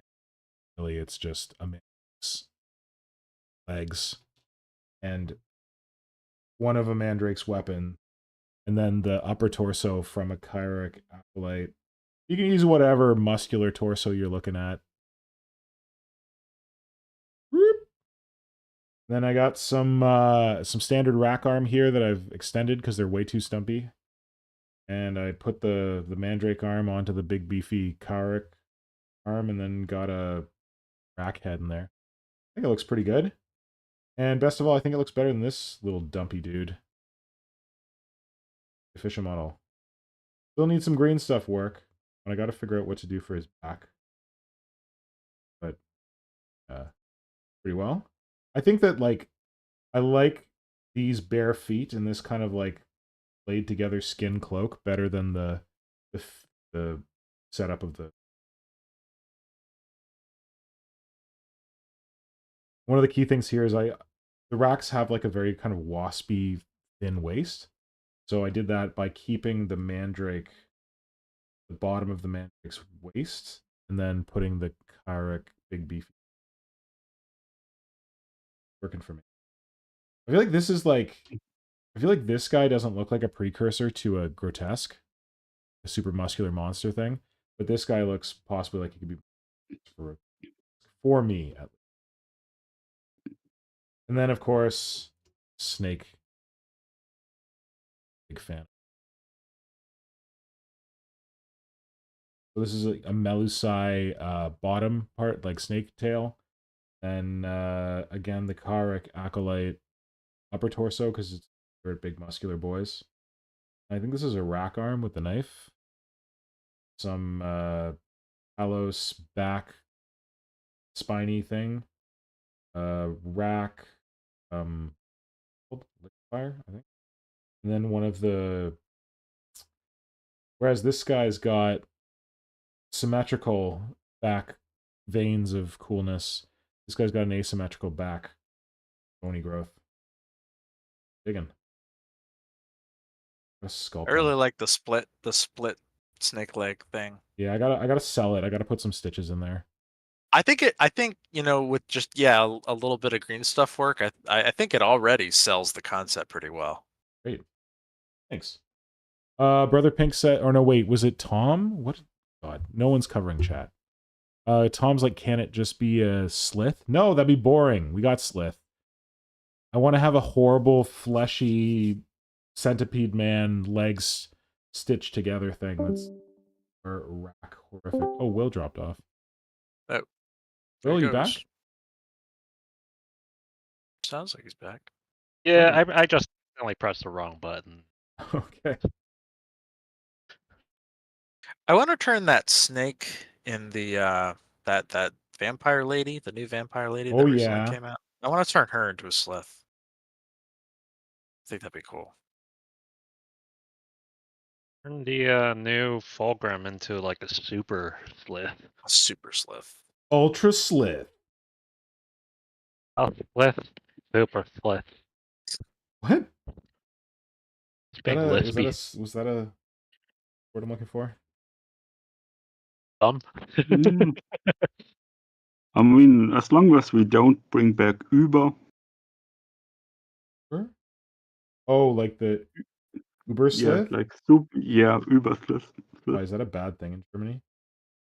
No, Nazi not really. I'm just not fond of it. Just tired of it? Yeah, it's nothing we ever used in German, so it's one of Really? those things that, yeah, at least not where I am from. I thought it came from Germany. Common No, usage. I first encountered it in English-speaking space. But isn't like Übermensch like a thing? Yeah, that was a thing, but that's also a Nazi thing, and we damn. don't do that. Don't do that. In Germany, we don't do that. That's very politically incorrect.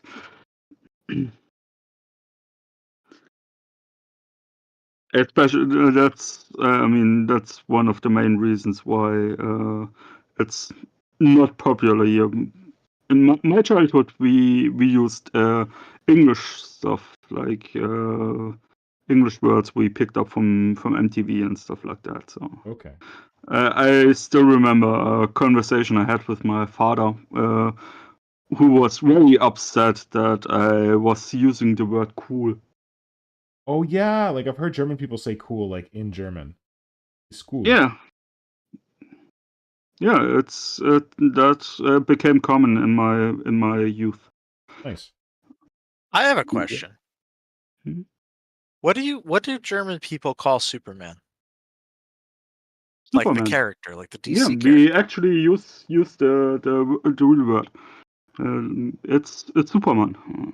Oh, you just call him Superman? Yeah. Okay. Yeah, that makes sense.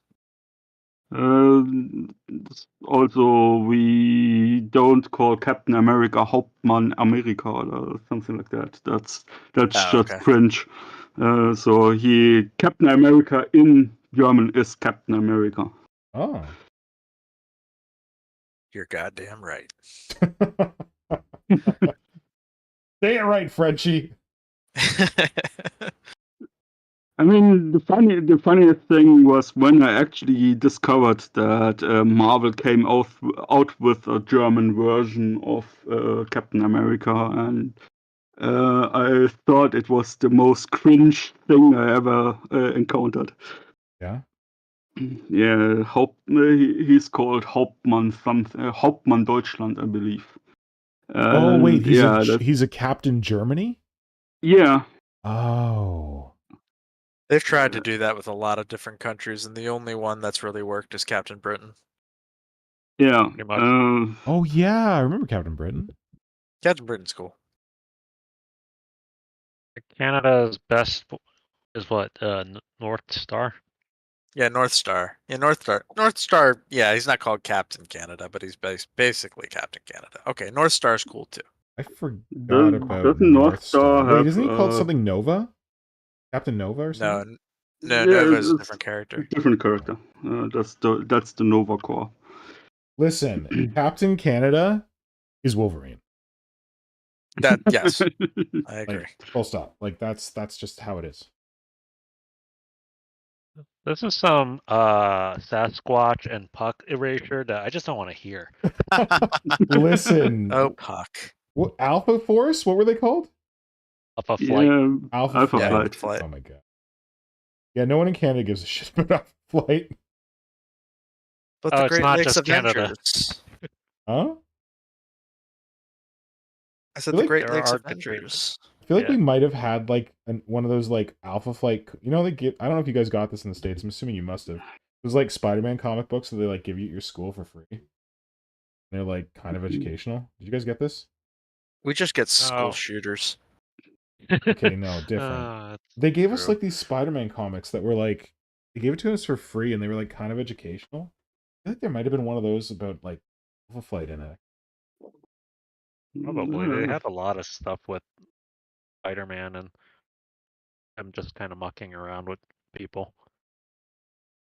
I Alpha mean, Flight included. I remember the first Spider-Man comic I picked up, which was on a newspaper stand. As I was like 13 years old or something like that, and you couldn't really get them over here. So yeah, it was really special. I have to say, I'm was not English? living in a. English No, language? no, it was German. Okay. Just like DuckTales is DuckTales is very popular in Germany, but it's called Entenhausen. Entenhausen? Yeah, Duck Enton Duck Duck? City, Duck City. Yeah, Ah.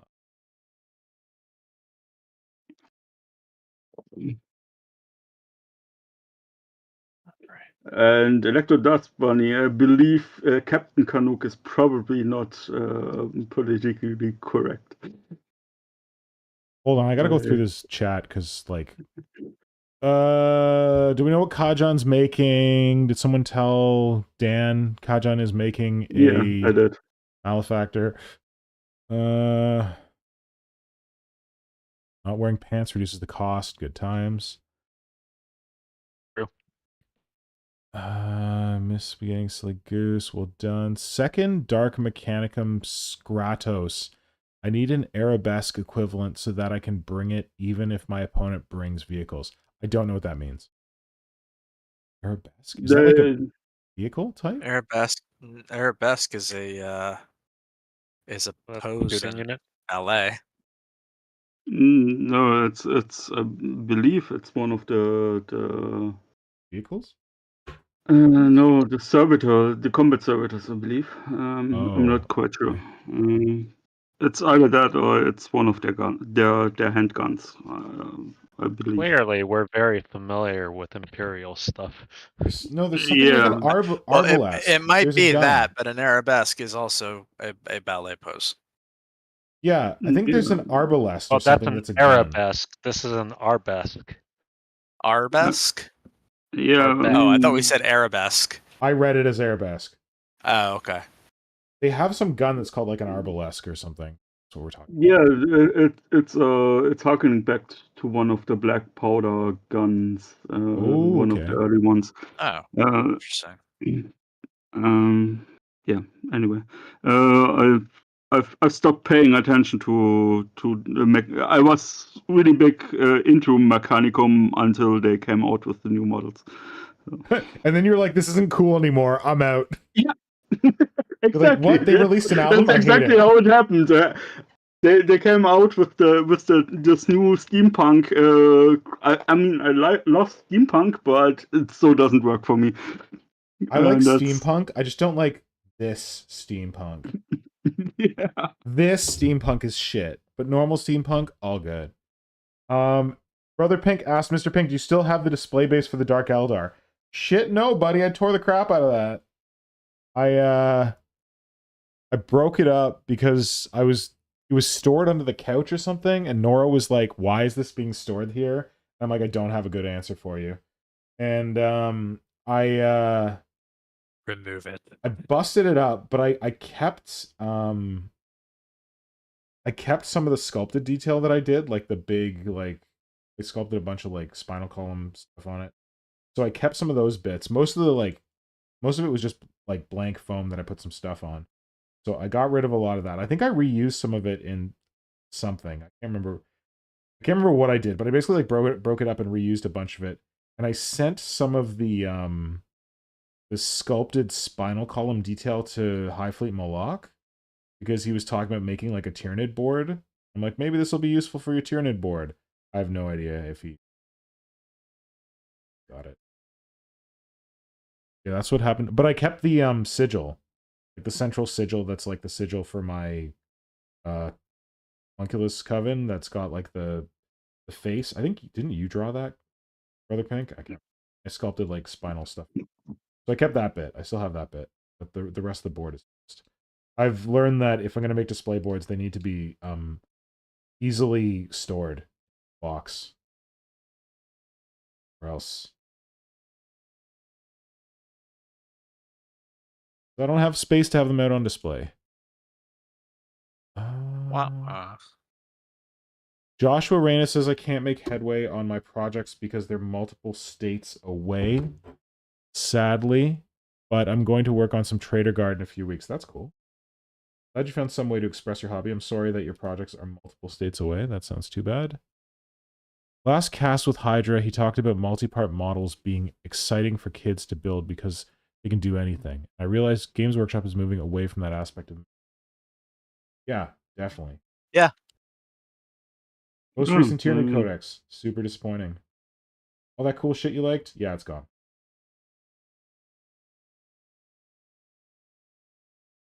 Yeah, I actually had to go through the rules for some Tyranids for 10th edition because I was engaged in a conversation, and I was shocked to find out how little, how few rules are left from 8th edition. Yeah. All the close combat weapons are gone. They don't. Well, they kind of don't. They matter on like a hive tyrant, but not on a warrior. I didn't look at the warrior, so I can't speak to that. But they definitely removed a lot of stuff, I feel. I bought that Codex book because I'm like, you know, who hasn't cool played pictures. since 5th edition? What's that? Me, who hasn't played since 5th edition. Well, I haven't played for a while either, but I just keep buying the books because I'm a fool, and I don't think I'm going to buy another rule book. I'm tired of buying rule books that I don't use. Like, I'm like, oh, I should have the central rule book because, you know, reasons. And then I got the Leviathan one because it came in the Leviathan box with a bunch of Tyranid. But I don't think I'm going to get this one. And yeah, that was the last rule book I got too. I've kind of stopped buying codexes. I used to get them. What? I used to get them because they had all that cool fluff in them. Exactly. But, agreed. They no longer do that. Yeah, and they used to have cool pictures, and like they still have some kind of cool pictures, but yeah, but most of it is repeat or cut down from earlier editions. Yeah, exactly. And like there was like cool ideas in like the war gear, but the like war gear is getting cut back.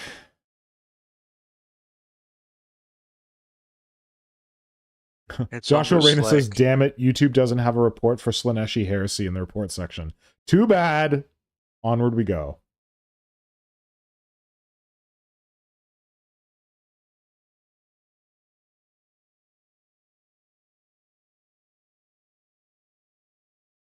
I think Tom Wilson's saying that Sean Penn went off on suing people he worked with in the past or something. That sounds about right.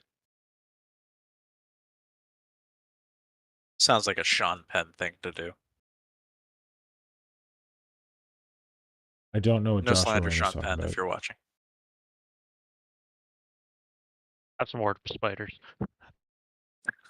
Yeah, Brother Pink says, if J.K. Rowling's lawyer is watching, does she get Warpspiders? No, she gets nothing at all.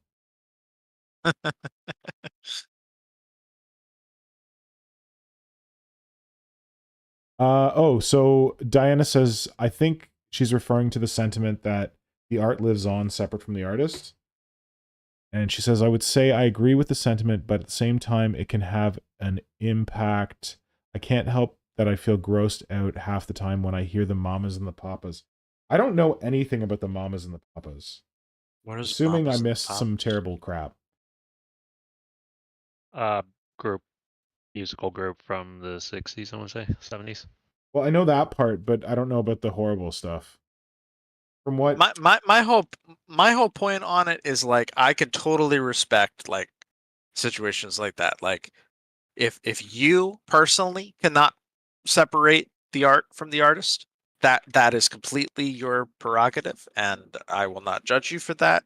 And I'm not going to say, oh, you have to admit that Michael Jackson's music is amazing, even though he probably touched kids, but I just don't think other people should get to tell you you're not allowed to like this anymore because I can't separate the art from the artist.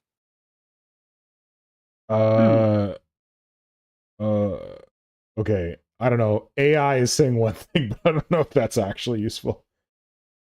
It's claiming that someone stole bed linens from a hotel, denied the charges. They broke up because someone stole a thing. They took someone out of the band. I have no idea what the fuck's going on. Oh no! Okay, no, this is horrible. Oh god. Okay, never mind. Rape. There we go. Trigger warning, rape. Oh. Oh god. Okay, yeah, horrible shit. Okay, yeah, okay. Mamas and Papas bad shit happened apparently. Such a weird band. On the picture of him. I'm like, oh look, there's a cat down here. So she doesn't jump on my workspace.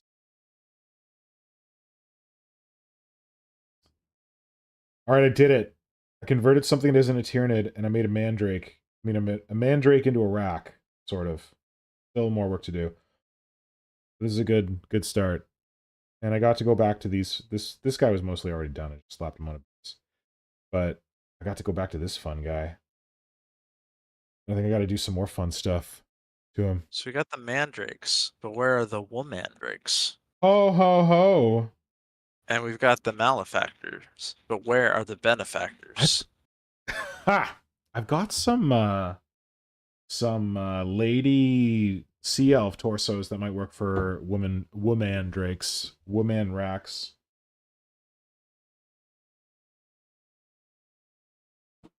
Do it. Age of Sigma, the Dark Elf ladies. I've got some of those too, I think. I still want to convert some into Harlequins. So, ooh, that's a good idea. I like that. Because they have all these nice dynamic poses, and I figure they probably look really cool as female Harlequins. Yeah. The jumping, dancing stuff would work. Oh, Brother Pink reminded me. He said anti-drug Spidey comics. I think the Spider-Man comics were anti-drug. That makes sense. Yeah, we never got the fun anti-drug stuff. For us, it was just police showing up telling us to don't do bad stuff. Tom Wilson says, my advice to new Tyranid collectors would be stock up on old kits that still have extra weapons and biomorphs, or they're gone. I think Tom Wilson has a point. It's sad. I feel like these kits have been around for so long that they're going to be everywhere in the aftermarket, though. Oh, Tom Wilson was talking about a Kickstarter guy who started suing all the people he used to collaborate with, not Sean Penn. We're not talking about Michael Jackson. Oh, wait, someone did. God, stop mentioning celebrities. I got to start sending them Warpspiders. If Michael Jackson's lawyer's listening, apparently he's getting Warpspiders. Oh, and that I like that. I like Diana saying, I will happily read Harry Potter to my nieces, but I won't buy any more copies. Diana, does that mean that when your nieces are like, can I have my Harry Potter books? You're like, no! You will have no Harry Potter, only the one I read to you. You can't actually buy this book anymore, nieces and nephews. It has been discontinued, and mine are the only copies. I mean, you can buy secondhand copies. Like, that's a good point. No additional proceeds go to her after that point. Her evilness? She's already had her sale. We can just call her the Dementor. She gave us a name for herself.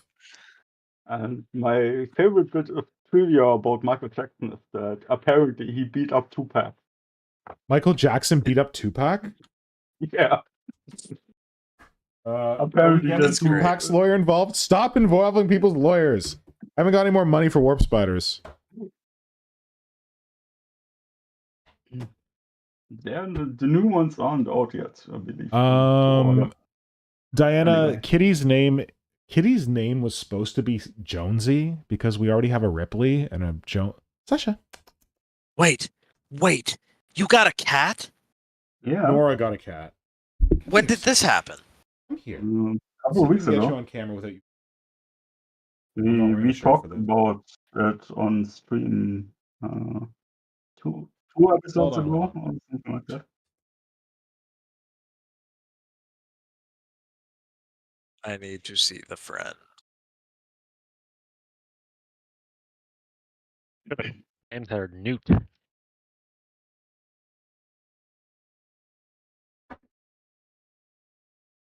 Oh, she's not. Oh, sorry. Not the cat expert. Nora is the cat expert. Here's the cat. Dope. I don't know if she focuses. Her name is Sasha. Should be Jonesy. Okay. You're free. Sorry. Black and white.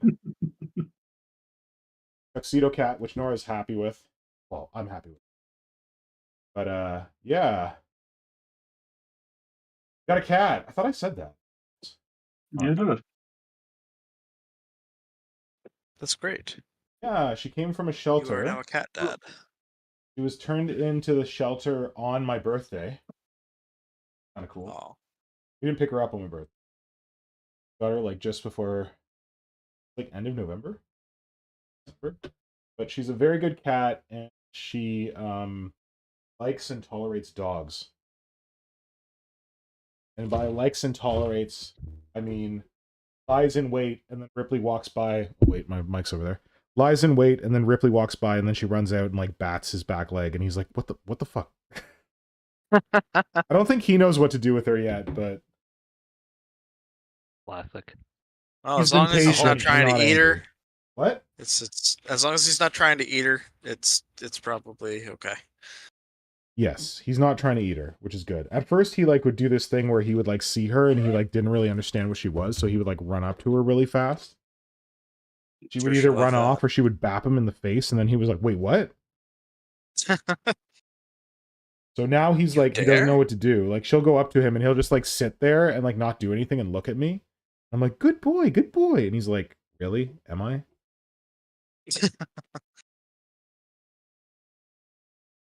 Oh, holy moly, it's almost 10. Yeah, I gotta go.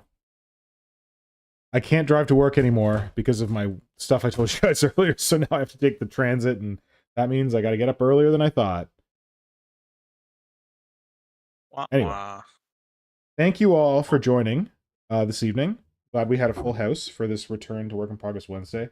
You know, because we do it sometimes and not other times.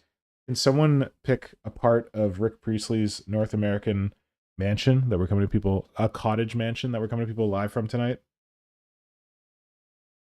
Just for posterity. His sun tanning booth. His sun tanning room? That actually would be very useful right now, especially if he's got like a sun tanning bed, because Canada is extremely cold and not super sunny right now. Well, here's the dudes that I got up to on the stream. Will's already got his camera off, but he got some good work in on his Malefactor. Kajan's got some Malefactor stuff here. Yeah, I actually shut off the light earlier, and now everything is overexposed. I don't know what to fix. Okay. Well, thank you both. Thank you all, three of you, for being on here. Look forward to chatting again in 2 weeks' time. I hope that you find some more time to do some hobbying between now and then. And I hope everyone out there in YouTube land gets some hobbying in. And yeah, I'm just taking a final spin through the chat. Apparently Diana has 3 copies of each. Oh, wow. 3 copies of each Harry Potter book in this room alone? That's impressive. Oh. Oh, Electro Dust Bunny, Warpspiders. It's because we had a stream where I didn't think Warpspiders were going to happen. I didn't think they were ever going to do plastic Warpspiders, and I told the guys that if they come out with plastic warp spiders, I'd buy them a box. Wait, what is it? Is it me and Shane thought they weren't happening? We're buying boxes for Will and Kajan? It was you and me. Okay, me and Will thought they were not happening. So now we're buying boxes of warp spiders for Kajan and Shane when they come out. We still haven't decided if we're buying them each 2 boxes or if we're each buying them 1 box, but we'll see. I will also accept Baharath. Oh, interesting. Okay. So I gotta buy each of you a warp spider and a Phoenix Lord? I like that deal. No, wait. We'll figure it out. We'll figure it out. I'll talk to Will about what the bank can handle. Maybe each of you will get 1 Phoenix Lord and 1 warp spider, but not 2 Phoenix Lords and 2 warp spiders. We'll sort it out. We'll sort it out. To be honest, I don't need any more models in general, so... Well, too bad. You're getting warp spiders. Good luck. Yeah, Diana, the cat is a cutie. I say it's Nora's cat. I do some cat stuff, but Nora is lead on cat. I try to make sure that Ripley still knows that he's loved, while Nora is literally spending all of her time with the cat. So yeah, I enjoy the cat, but I'm still not a cat person. Like I'm okay with cats, but I'm not a cat person. Said every person before they became a cat person. Okay, sure, whatever. This is like some of you dudes like I think I posted a picture of her on like my Instagram story one day just randomly, and people like freaked out. They're like, "Oh my god, a cat! Oh, a cat!" Blah, blah, blah. I'm not there yet. You will. But she's definitely cute. Diana says like, subscribe, hit the bell, comment, Patreon affiliate, etc. Yes, if you like the stream, think about using the Fenris Workshop link for the affiliate code. If you've ever wondered if that does anything, it absolutely does lots. They are the people who have contributed the most to this channel, bar none. And they're super generous, and I'm really appreciative of Fenris Workshop for covering all the like tools and materials that I'm going to need for the workshops at Adepticon. So yeah, they're awesome. And the affiliate link definitely works. Also, I have a Patreon, almost like a tip jar. I'll post a lot on there.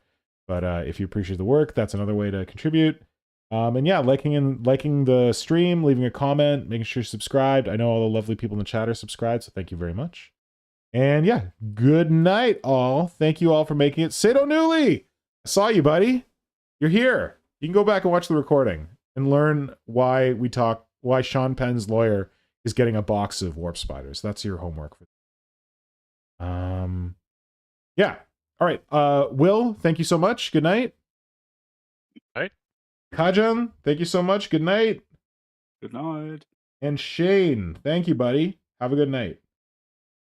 Thank you very much. You too. All right. Talk to you guys later. Bye. Bye.